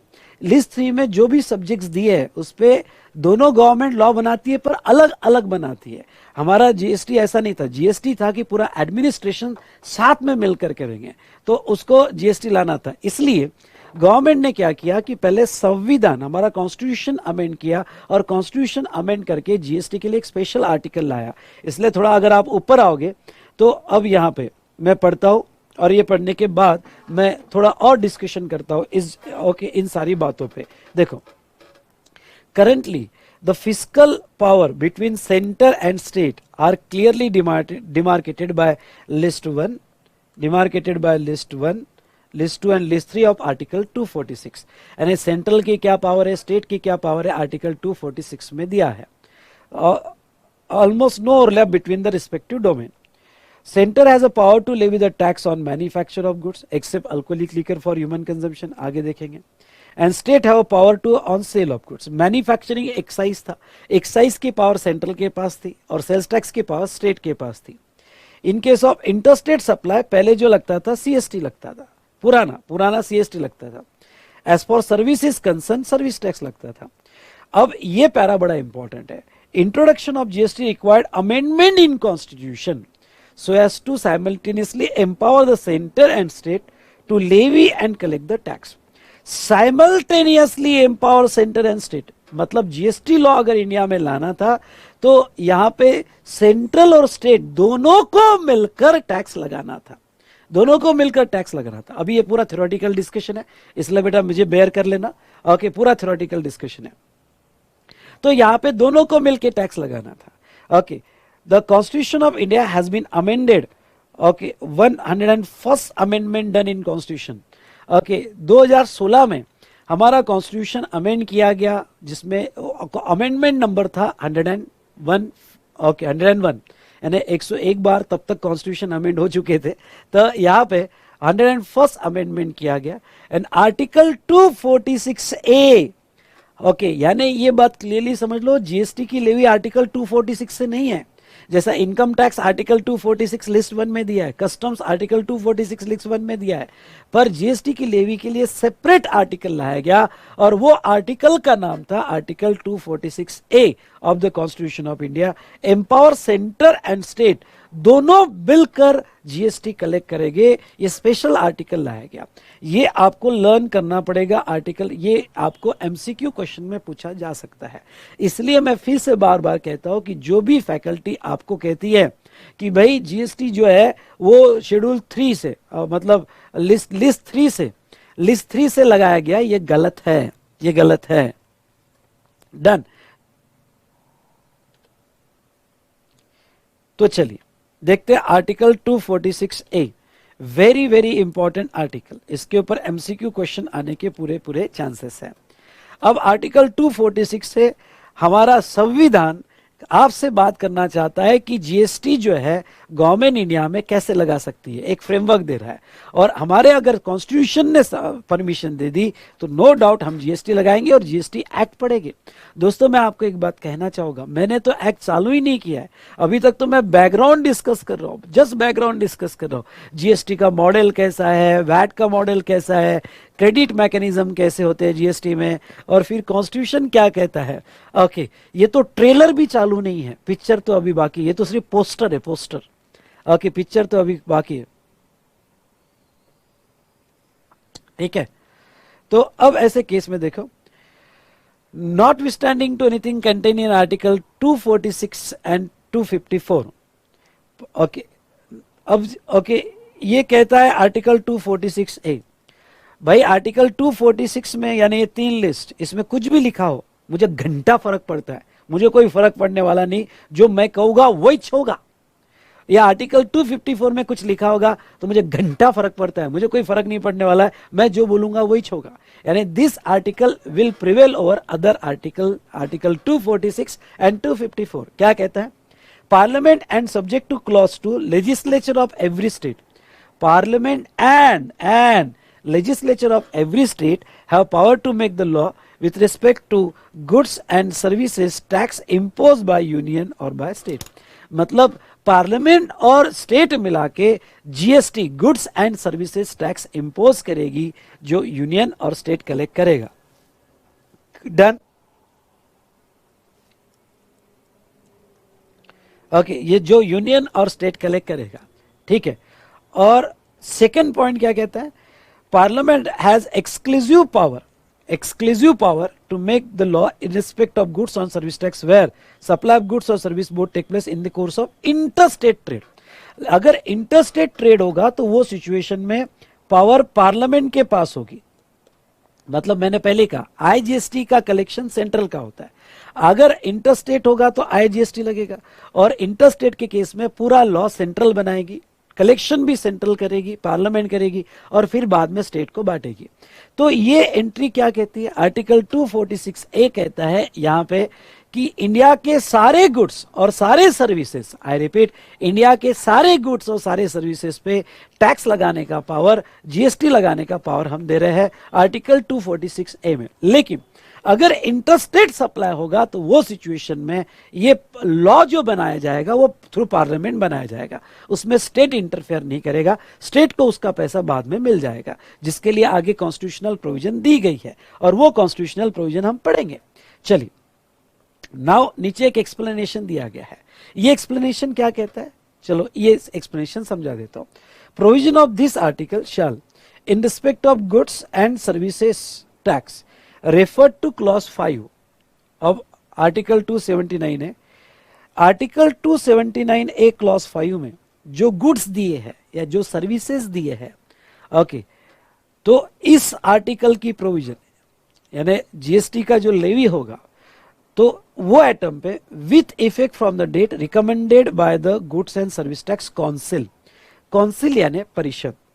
चलो, आर्टिकल 279A5 में क्या दिया है, टोटल 5 गुड्स दिए हैं, फॉलोइंग 5 गुड्स, पेट्रोलियम क्रूड यानी रॉ पेट्रोल, क्रूड ऑयल आता है, हाई स्पीड डीजल, फिर मोटर स्पिरिट यानी ये 1 हुआ, ये 2 हुआ, मोटर स्पिरिट 3 हुआ जिसको हम पेट्रोल कहते हैं, नेचुरल गैस ये 4 हुआ, और एविएशन टर्बाइन फ्यूल ये 5 हुआ। अब इस एक्सप्लेनेशन को समझ लो और आसानी से फिर हम समझने की कोशिश करेंगे। देखो, 2016 में जब कॉन्स्टिट्यूशन अमेंड हुआ तो ये कहा गया कि इंडिया के सारे गुड्स और सर्विसेज पे जीएसटी लगा दिया जाएगा। सुनो सुनो ध्यान से, इंडिया के सारे गुड्स और सर्विसेज पे जीएसटी लगा दिया जाएगा, लेकिन 5 ऐसे आइटम्स हो गए जो आर्टिकल 279A5 में दिए होंगे। उन 5 आइटम्स पे जीएसटी तब लगाएंगे जब जीएसटी काउंसिल बोलेगा, अभी नहीं लगाएंगे। ओके, पर जब जीएसटी काउंसिल रिकमेंड करेगा उस दिन से जीएसटी लागू किया जाएगा। पहला सवाल, ये जीएसटी काउंसिल क्या होता है? जीएसटी काउंसिल मतलब हम लोग, आप स्टेट के फाइनेंस मिनिस्टर, मैं सेंट्रल का फाइनेंस मिनिस्टर, और हमारी एक परिषद होगी। और मैं आपको एक बात बता दूं कि जीएसटी में यहां कोई भी गवर्नमेंट, सेंट्रल हो या स्टेट हो, खुद चेंजेस नहीं कर सकती है। पहले काउंसिल मीटिंग बैठेगी जिसमें सारे स्टेट के यूनियन मिनिस्टर यानी फाइनेंस मिनिस्टर हो गए, यूनियन टेरिटरी के फाइनेंस मिनिस्टर हो गए। यूनियन टेरिटरी के फाइनेंस मिनिस्टर मतलब ही हमारे इंडिया के फाइनेंस मिनिस्टर, जिसके बारे में हम आगे बात करेंगे। तो सारे स्टेट के फाइनेंस मिनिस्टर और इंडिया के फाइनेंस मिनिस्टर उसमें बैठेंगे। एक परिषद होगी जिसे काउंसिल बोला जाएगा। फिर डिस्कस होगा कि भाई जीएसटी में हमने क्या करना चाहिए, क्या चेंजेस लाने चाहिए, क्या अमेंडमेंट लाने चाहिए। इसलिए जीएसटी में काउंसिल मीटिंग बहुत इंपॉर्टेंट है। ओके, और एक बार जो यहाँ पे डिसीजन हो गया, ध्यान से सुनना, बहुत इंपॉर्टेंट है, एक बार काउंसिल में डिसीजन हो गया तो वो फिर सारे स्टेट के जीएसटी लॉ में लागू किया जाएगा और सारे सेंट्रल के जीएसटी लॉ में लागू किया जाएगा, सो दैट लॉ में हार्मोनी होगी। I repeat, so that law में हार्मोनी होगी। इसलिए यहां सेंट्रल अपनी अलग पॉलिसी नहीं बना सकता, स्टेट ऐसी अलग पॉलिसी नहीं बना सकता। सारे स्टेट और सेंट्रल एक काउंसिल मतलब परिषद होगी, वो डिसीजन लेंगे। और वो डिसीजन लगने के बाद, जैसे अभी आइसक्रीम पे 5% का जीएसटी लगा, तो अब आइसक्रीम पे पहले नील था, अब 5% लगा दिया उन्होंने। तो 5% का डिसीजन ऐसे ही नहीं हुआ कि सेंट्रल ने डिसीजन ले लिया, स्टेट ने। काउंसिल मीटिंग हुई, सारे स्टेट बैठे, सेंट्रल बैठा और एक लिस्ट निकाली गई कि भाई इनके जीएसटी रेट बढ़ाओ, और जीएसटी रेट बढ़ गए और ये महंगा हो गया, वो महंगा हो गया। तो पूरे जीएसटी लॉ में जीएसटी काउंसिल बहुत बहुत बहुत इंपॉर्टेंट है। तो ऐसे सिचुएशन में दोस्तों जीएसटी काउंसिल जो होगा, जीएसटी काउंसिल की मीटिंग बैठेगी और जीएसटी काउंसिल की मीटिंग ही डिसाइड करेगी कि क्या होगा। अब हमारा कॉन्स्टिट्यूशन क्या कहता है? हमारा कॉन्स्टिट्यूशन ये कहता है कि यहां पे ध्यान सुनना, यहां पे कि सारे गुड्स और सर्विसेज पे जीएसटी की लेवी करेंगे 5 गुड्स छोड़ के। कौन से 5 गुड्स छोड़ के? तो पेट्रोलियम क्रूड यानी रॉ पेट्रोल जो एक्सट्रैक्ट होता है। ओके, तो चलो मेरे साथ यहाँ पे लर्न करना है, ये लर्न करना है आपको। ओके, ये 5 गुड्स लर्न करना है, यानी जमीन आसमान एक हो जाए, ये 5 गुड्स तो आपको लर्न करना है। पेट्रोलियम क्रूड जिसके ऊपर जीएसटी नहीं है, हाई स्पीड डीजल जिसके ऊपर जीएसटी नहीं है। हाई स्पीड डीजल मतलब हमारा डीजल जो आप डीजल भराते हो, उसका टेक्निकल नाम है हाई स्पीड डीजल। दूसरा मोटर स्पिरिट मतलब हमारा पेट्रोल जो तुम मोटर में डालते हो। ओके, तो पेट्रोलियम क्रूड हो गया, हाई स्पीड डीजल हो गया, मोटर स्पिरिट हो गया। नेचुरल गैस, सुनिए, बायोगैस नहीं, एलपीजी गैस नहीं, लिक्विड पेट्रोलियम गैस नहीं, नेचुरल गैस जो आप जमीन से एक्सट्रैक्ट करते हो या समुद्र से एक्सट्रैक्ट करते हो, वो natural gas.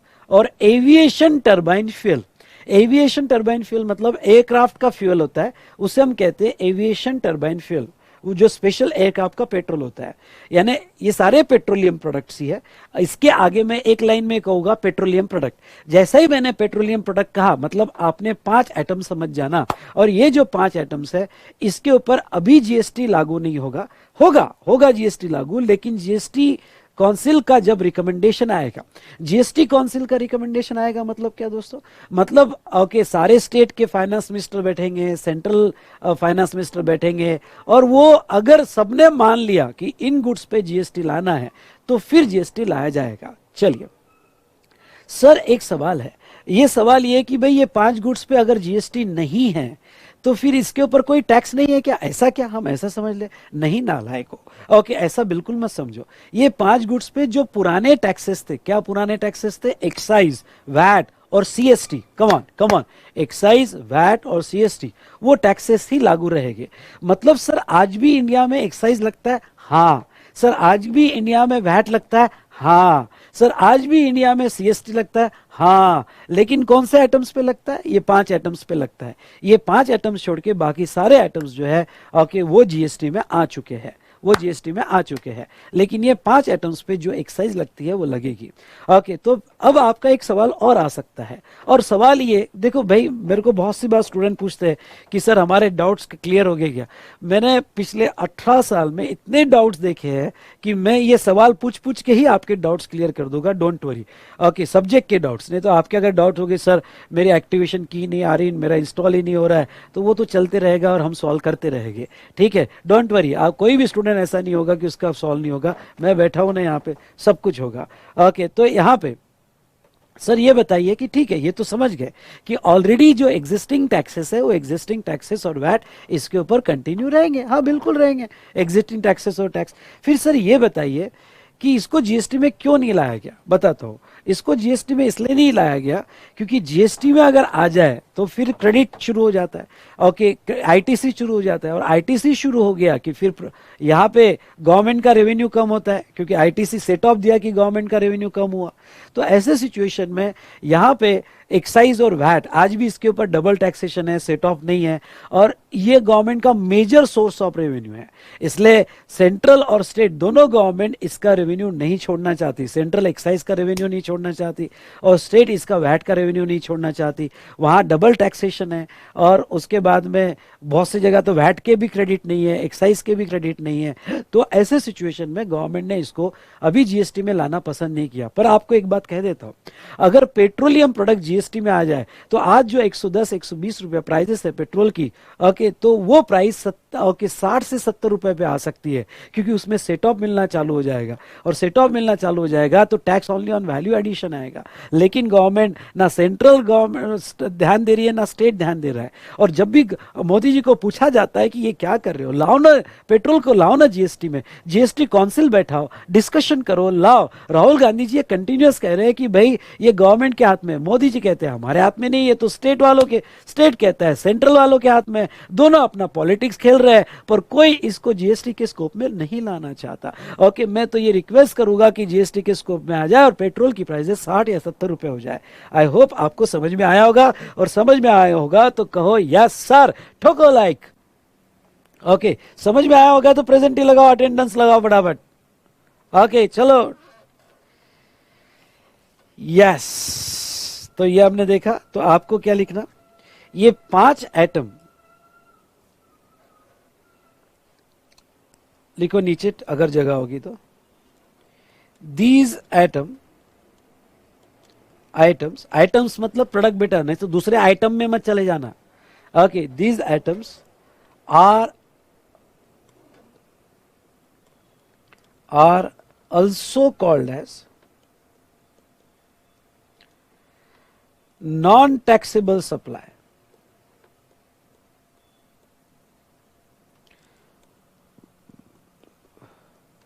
Non-taxable supply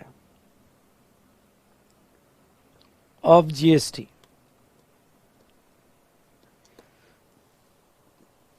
Non-taxable supply of GST. मतलब जीएसटी का उसके ऊपर टैक्स नहीं है, जीएसटी का टैक्स नहीं है, इसको पहला पॉइंट लिख दो, जीएसटी का टैक्स नहीं है, non taxable supply under GST.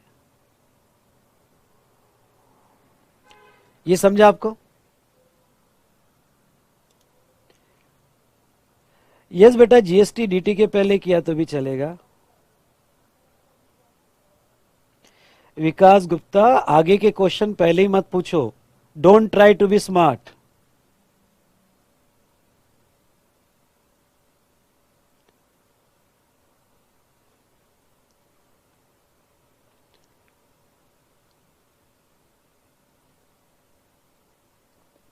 बेटा लाइव स्ट्रीमिंग सिमरन फ्री है, आप ओडी लिए होगे तो भी लाइव स्ट्रीमिंग आपको मिल जाएगी, डोंट वरी, वो फ्री फैसिलिटी है, क्योंकि जो लाइव स्ट्रीमिंग कर रहा है उनको भी ओडी का पूरा बैकअप है।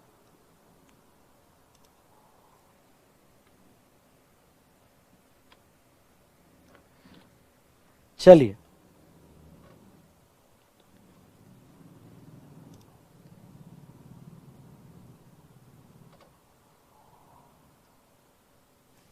ठीक है, अब सेकेंड पॉइंट लिखो, these goods are subject to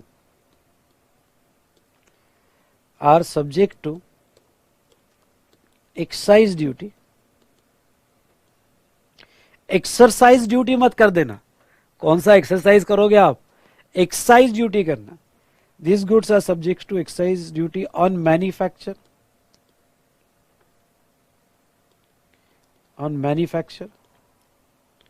and VAT or CST on intrastate or interstate sale।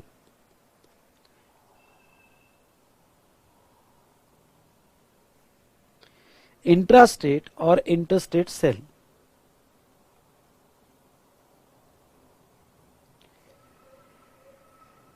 ठीक है, तो ये गुड्स पे एक्साइज ड्यूटी लगती है और वैट और सीएसटी जो है वो भी लगता है। ठीक है, वैट और सीएसटी वो भी लगता है। तो चलिए दोस्तों, यहां पे हमने ये देखा, ये तो आर्टिकल 246A जो है वो उन्होंने पिक्चर में लाया।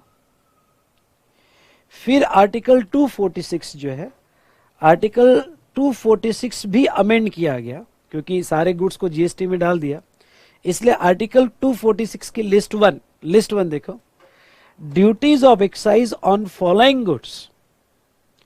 ओके, अब एक्साइज ड्यूटी जो है, मैंने आपको कहा मैन्युफैक्चर पे, तो excise duty on following goods manufacture और प्रोड्यूस इन इंडिया, नेमली मतलब आज भी एक्साइज ड्यूटी है लिस्ट वन में, और petroleum product, high speed diesel, motor spirit, natural gas, aviation turbine fuel और टोबैको प्रोडक्ट्स, इतने प्रोडक्ट पे आज भी सेंट्रल एक्साइज ड्यूटी लगती है।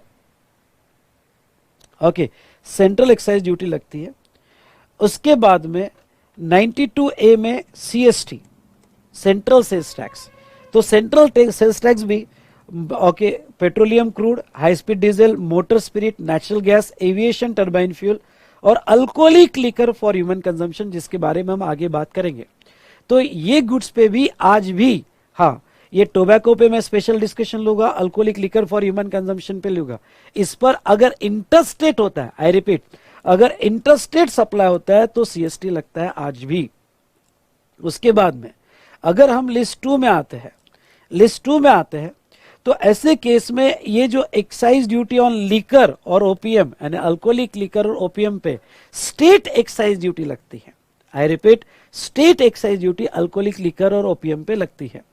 उसके बाद में नेक्स्ट यहां पे sales tax, tax on sale, यानी आपका वैट ले लो एंट्री नंबर 54 में, वो भी petroleum crude, high speed diesel, motor spirit, natural gas, aviation turbine fuel और alcoholic liquor for human consumption, ये आइटम पे लगता है। मतलब क्या, ओके, थोड़े कुछ आइटम अलग अलग है, स्पेशली अल्कोहल, टोबैको और ओपीएम, लेकिन मैं आपको बता दूं 5 आइटम्स सब जगह कॉमन है। अगर 5 आइटम मैन्युफैक्चर किए, अभी 5 आइटम पे फोकस करो, 5 आइटम्स मैन्युफैक्चर किए तो एक्साइज लगेगा, सीएसटी भी लगेगा और सेल्स टैक्स भी लगेगा। हम स्पेशल डिस्कशन लेंगे टोबैको प्रोडक्ट्स पे और ओपीएम नारकोटिक्स पे। अब दोस्तों मैं यहाँ पे आपको एक बात बता दूं, ठीक है, ये आपको लर्न नहीं करना है, आर्टिकल 246 एक दो बार रीड कर लेना है। पूरे डिस्कशन में सिर्फ आपको सबसे ज्यादा याद क्या करना है, ये नंबर, आर्टिकल 246 ने जीएसटी लगाया और ये 5 आइटम्स आपको लर्न करने हैं जिसके ऊपर जीएसटी नहीं है। ओके, जिसके ऊपर जीएसटी नहीं है। चलिए,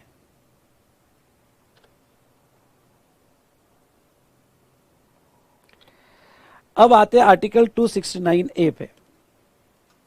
आर्टिकल 269A पे चलो थोड़ा ये भी आर्टिकल आपको समझा देता हूं, ठीक है।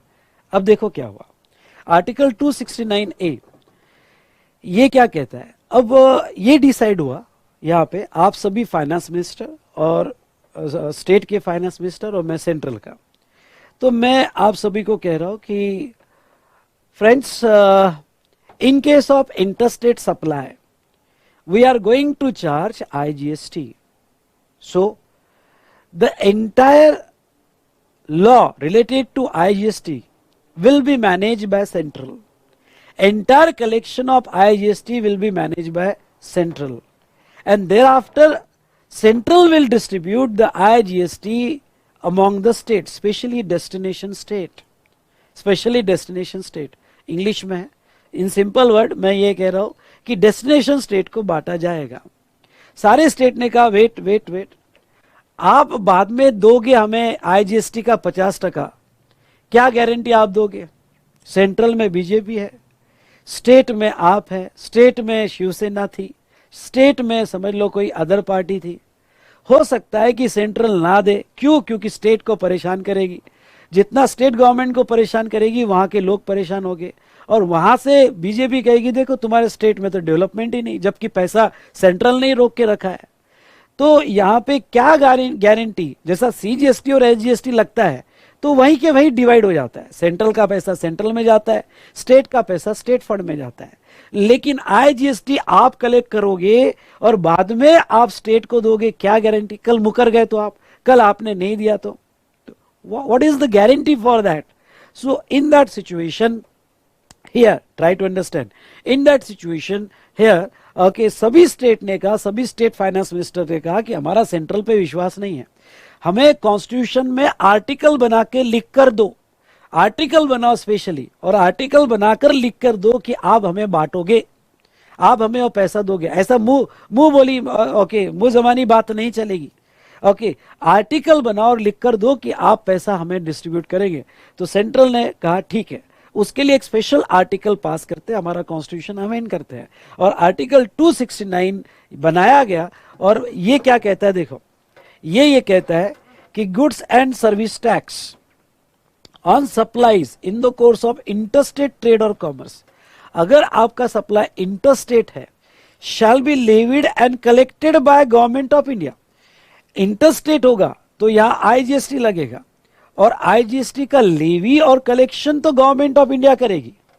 ओके आईजीएसटी का लेवी और कलेक्शन तो गवर्नमेंट ऑफ इंडिया करेगी, लेकिन सच हम लिख कर देते हैं कि such tax shall be apportion between union and state in a manner provided by parliament by law on recommendation of GST council.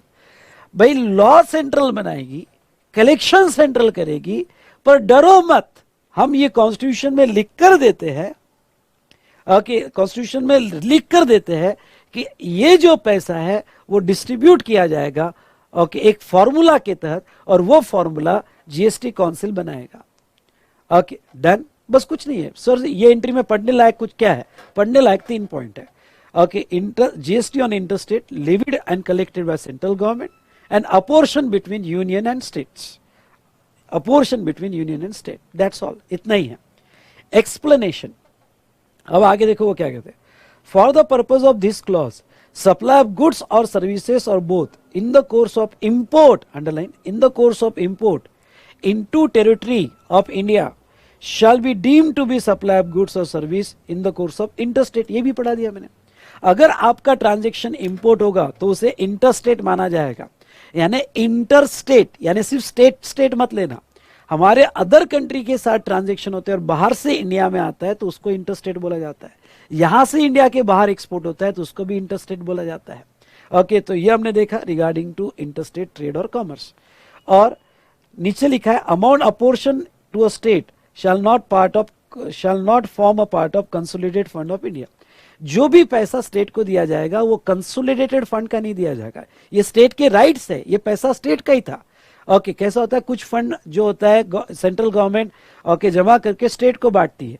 यहाँ ये पैसा जो है स्टेट को एज अ कंसोलिडेटेड फंड नहीं रहेगा, ये उनके राइट के पैसे और ये उनको ही दिए जाएंगे. तो इस तरह से हमारा आर्टिकल 269 हुआ.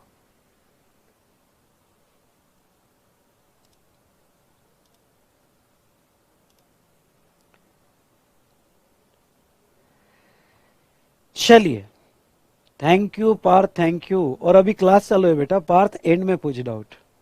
यहां तक समझा आपको?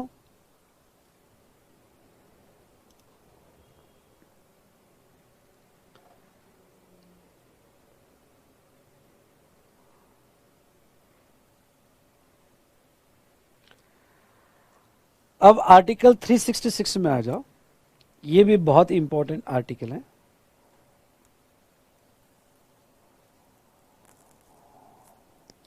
ठीक है। अब देखो ये क्या कहते हैं, article 366 of constitution of India, goods and services tax clause 12A, goods and services tax clause 12A। अब ये क्या कहते हैं, जब जब भी किसी भी एक्ट में, ध्यान सुनना, जब जब भी किसी भी एक्ट में जीएसटी ये वर्ड यूज किया जाएगा, गुड्स एंड सर्विस टैक्स का, उसका मीनिंग क्या लिया जाएगा, means any tax on supply of goods और सर्विस, जो टैक्स गुड्स पे है, सर्विस पे, both except taxes on supply of alcoholic liquor for human consumption. ये बहुत बहुत बहुत important, except taxes on alcoholic liquor for human consumption. ठीक है, इसकी बैकग्राउंड हिस्ट्री बताता हूं मैं। सबसे पहले तो वर्ड समझ लो, alcoholic liquor for human consumption.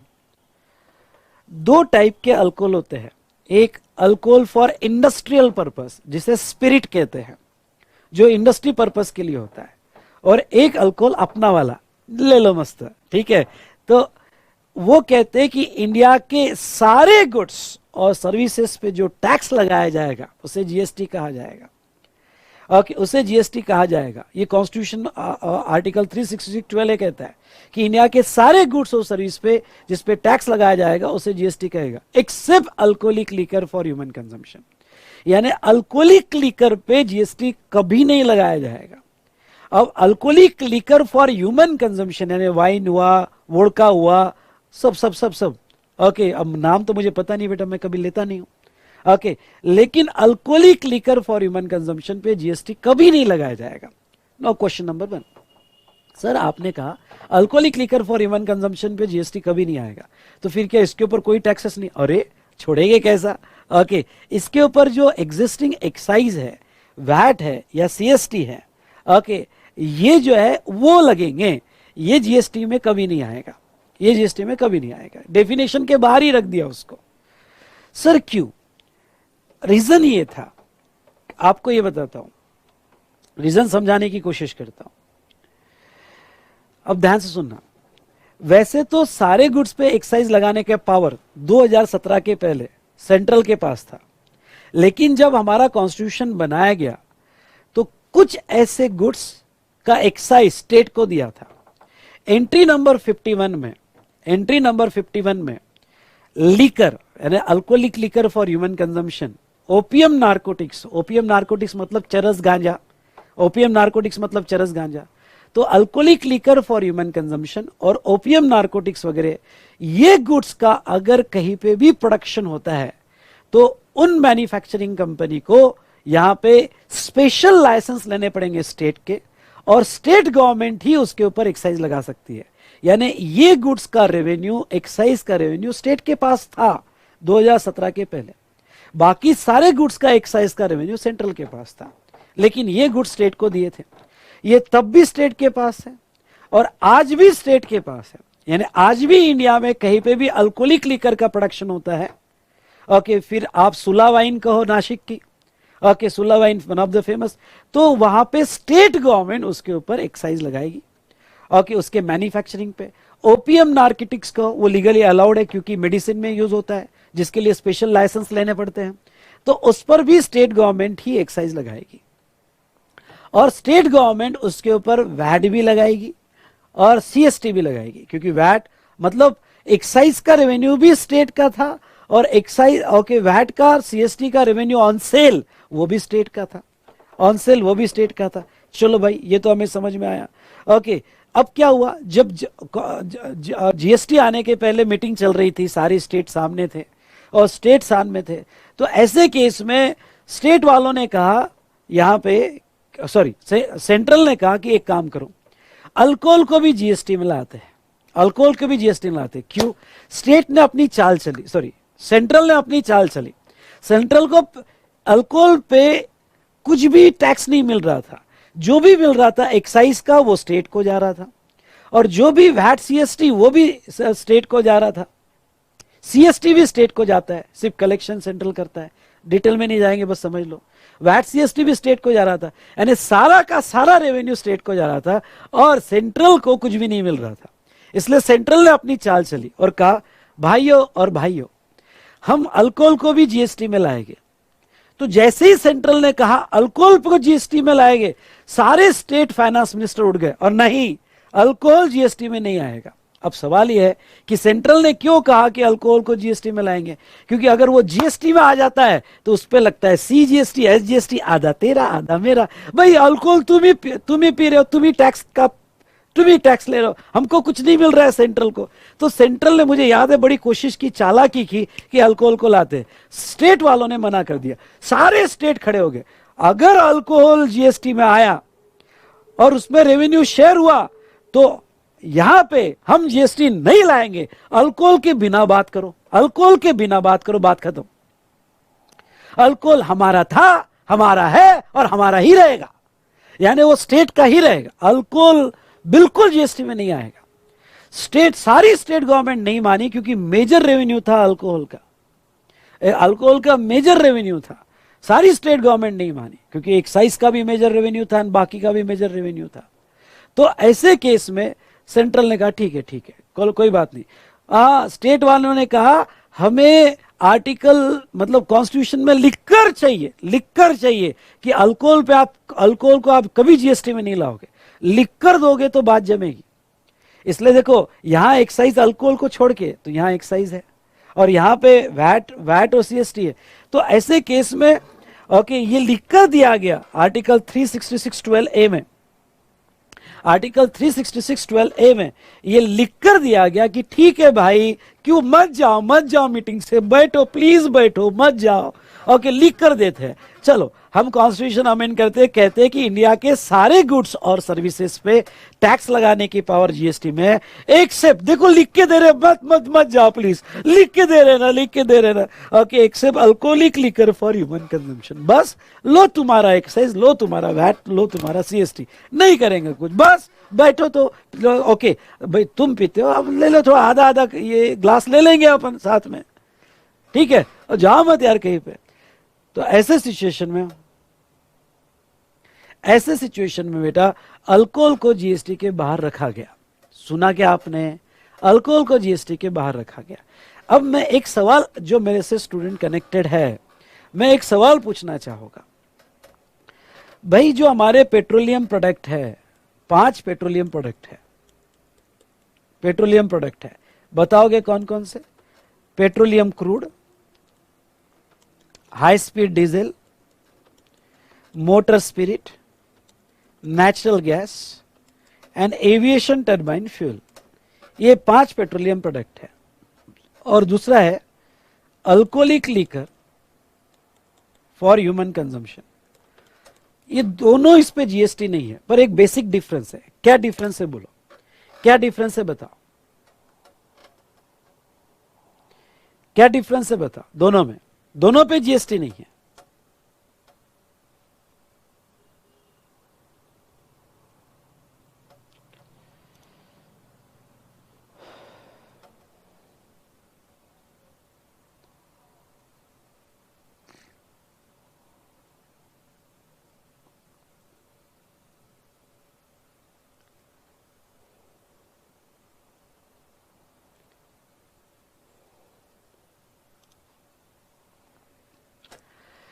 Yes बेटा, करेक्ट। आपने जो सोचा वो सही है। क्या ये 5 प्रोडक्ट पे फ्यूचर में जीएसटी आ सकता है? फ्यूचर में जीएसटी आ सकता है। कब आ सकता है? जब जीएसटी काउंसिल रिकमेंड करेगा, जीएसटी काउंसिल के रिकमेंडेशन पे जीएसटी आ सकता है। मतलब ओके, इस पे जीएसटी लाना मना नहीं किया जा सकता अगर जीएसटी काउंसिल रिकमेंड करता है। ओके, अभी नहीं है जीएसटी, इस पर भी आज सेंट्रल एक्साइज है, इस पे आज वैट है, इस पे आज सीएसटी है। लेकिन फ्यूचर में ये प्रोडक्ट जीएसटी में आ सकते हैं अगर जीएसटी काउंसिल मान गई तो। लेकिन अल्कोहलिक लिकर कभी भी जीएसटी में नहीं आएगा। ये जीएसटी में, सॉरी, ये जीएसटी में नहीं आएगा, नहीं आएगा जब तक कॉन्स्टिट्यूशन अमेंड नहीं होगा, जब तक कॉन्स्टिट्यूशन अमेंड नहीं होगा, अमेंड नहीं होगा। मतलब अगर अल्कोहल को जीएसटी में लाना है तो कॉन्स्टिट्यूशन अमेंड करना पड़ेगा, आर्टिकल 366(12) अमेंड करना पड़ेगा, तो ही अल्कोहल आ सकता है। लेकिन ओके, तो जहां तक बात अल्कोहल की है, तो अभी alcohol state excise, alcohol state excise, उसके बाद में अल्कोहल स्टेट एक्साइज, उसके बाद में वैट और सीएसटी में है, स्टेट एक्साइज और वैट और सीएसटी में है। ठीक है, तो ये जस्ट मैंने आपको बताया, ये मेरी बेसिक डिफरेंस है। अभी तो ये सारे आइटम्स जीएसटी में नहीं है, एग्जिस्टिंग टैक्सेस लग रहे हैं, पर दोनों में बेसिक डिफरेंस ये है कि ये जीएसटी में तब आएगा जब जीएसटी काउंसिल रिकमेंड करेगा, और ये जीएसटी में नहीं रहेगा जब तक कॉन्स्टिट्यूशन अमेंड नहीं होता है। तो चलिए बेटा, ओके, ये हमने देखा।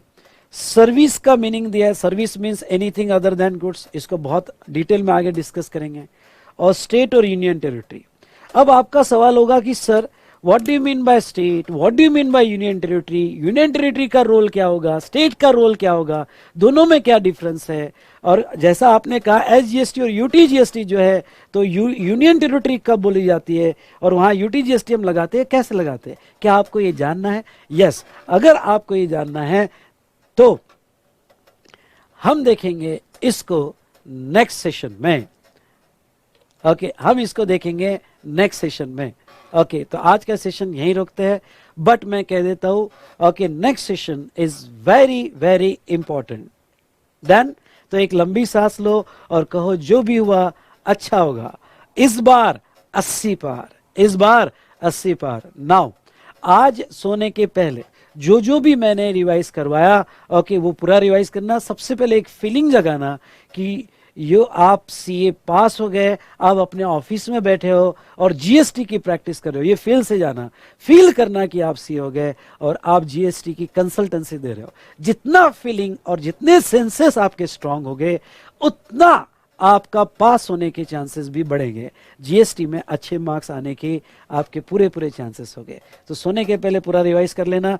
तो चलिए, ओके, आज का सेशन यहीं रोकते हैं। ओके बेटा, बाय।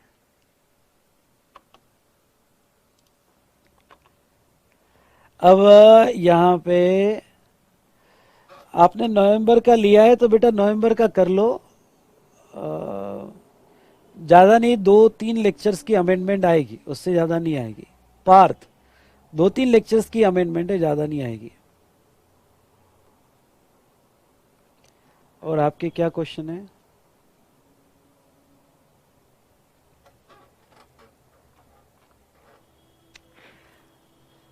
अगर अल्कोहल से स्टेट गवर्नमेंट को इतना फायदा है तो बिहार गवर्नमेंट ने क्यों अल्कोहल बंद कर दिया है? अब बेटा वो पॉलिटिकल इशू है, वोट बैंक के लिए, और क्या है, अंदर से तो सब बेचा जा रहा है। इमूवेबल प्रॉपर्टी को लेके क्या क्वेरी है बेटा?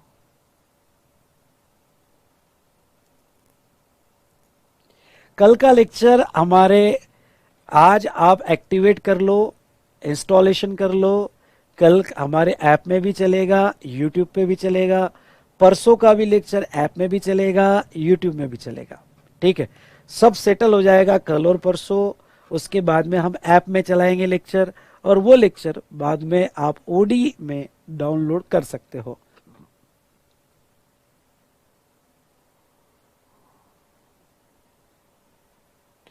मानसी उसका,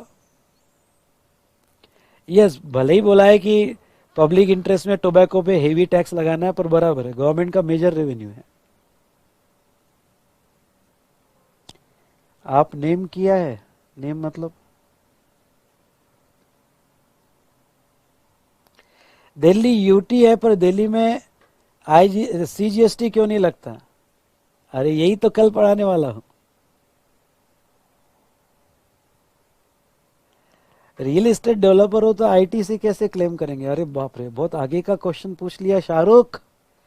शाहरुख, बहुत ही आगे का क्वेश्चन है, बाद में आएगा वो। यश, यश इसका जवाब तुमको कल मिलेगा।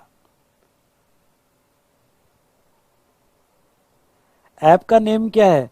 भाई ऐप का नेम कुछ नहीं है, आपके वी स्मार्ट एकेडमी के पोर्टल पे जाना है, लॉगिन करना है और वहां से ऐप डाउनलोड करना है। और आपका ऐप का नाम होगा तो फिर वी स्मार्ट ऑफिशियल करके एक ऐप है प्ले स्टोर में, V smart official. V smart के बहुत सारे ऐप है, आपको स्पेशली वी स्मार्ट ऑफिशियल करके एक ऐप है, वो डाउनलोड करना पड़ेगा। पर ऐसे मत करो, आपके लॉगिन में जाओ और वहां जो लिंक दी है वो डाउनलोड करो। बुक्स तो डिस्पैच हो गए यार, तुमको क्यों नहीं मिले?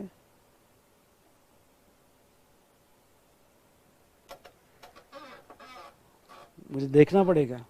हाँ, और एक बात कह दूं आप सभी को कि इसके आगे की बुक्स जो है गूगल ड्राइव लिंक में कल मॉर्निंग में डाल दूंगा, तो उसके आगे का जो है वो आप डाउनलोड करके रखना, अगर आपको फिजिकल बुक नहीं मिली होगी तो। आगे के 2 चैप्टर्स डाउनलोड करके प्रिंट निकाल के रख लेना।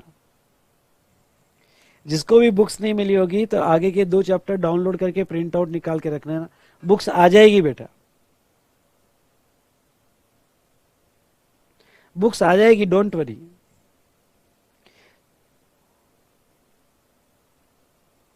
टोबैको कल देखेंगे, तेज खान। तो जो गूगल ड्राइव लिंक दी है डिस्क्रिप्शन में, उसमें मैं कल सुबह आगे के 2 चैप्टर्स डाल दूंगा, तो वो आपने डाउनलोड कर लेना। अरे नहीं ना, इस वीडियो के डिस्क्रिप्शन में दिया है मैंने, इस वीडियो के डिस्क्रिप्शन में दिया है। कल का लेक्चर तो 9 बजे रहेगा ना, रात को 9 बजे रहेगा बेटा लेक्चर। और किसी मतलब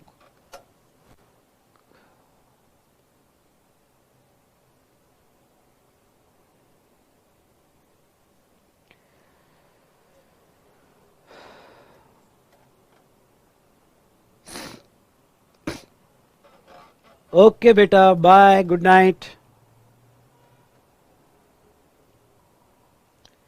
प्रेस्टीज पॉइंट पे कॉल करो बेटा, और कॉल करके बुक कलेक्ट कर लो, आ गई होगी बुक वहां पे। टीचर्स डे पे हॉलीडे होगा? नहीं ना बेटा, हॉलीडे नहीं, मेरे बुक इसमें नहीं होगा, हमको 4 नवंबर तक खत्म करना है। प्रेस्टीज पॉइंट पे तो आ गई होगी बुक, एक बार कॉल करके कलेक्ट कर लो। लाइव क्लासेस लैपटॉप और एंड्रॉयड पे चलेगी, डेस्कटॉप पे नहीं चलेगी।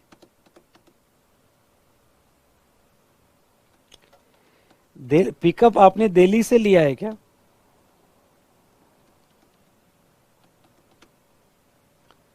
अंश, दिल्ली से पिकअप लिया है क्या?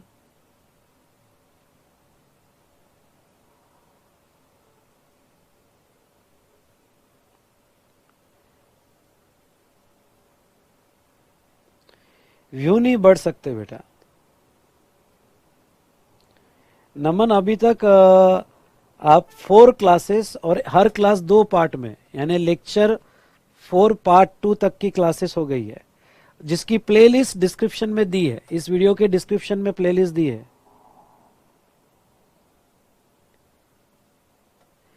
अरे अंश, लेकिन आपने पिकअप कहां से लिया है? बुक्स तो यहां से निकलेगी कल, पर आपने पिकअप कहां से लिया है?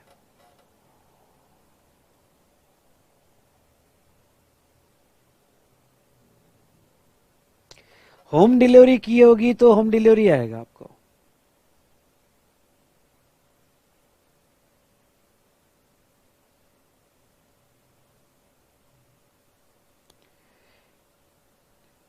यूट्यूब पे आगे और 2 लेक्चर हो गए। आईसीएआई का स्टडी मटेरियल नहीं पढ़ना है आपको, कनिका, मेरा स्टडी मटेरियल ही मोर देन इनफ है, आईसीए का पढ़ने की जरूरत नहीं है। हाँ आकाश, लेकिन आज दोपहर को प्रेस्टीज पॉइंट पे आई है। दिल्ली ऑफिस में तो कल डिस्पैच होगी बेटा यहां से बुक्स।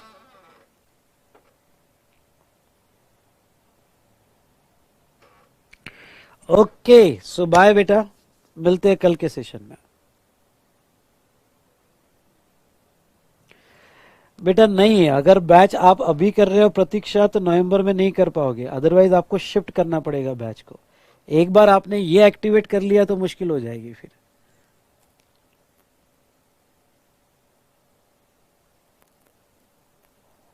नहीं बेटा तेज करन, हम ऐसे 3-4 लेक्चर नहीं ये कर सकते आगे पीछे, वो आप किसी और से समझ लो।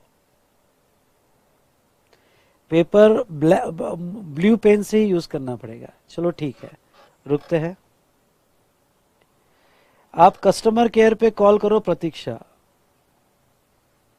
आपकी टिकट रेज होगी।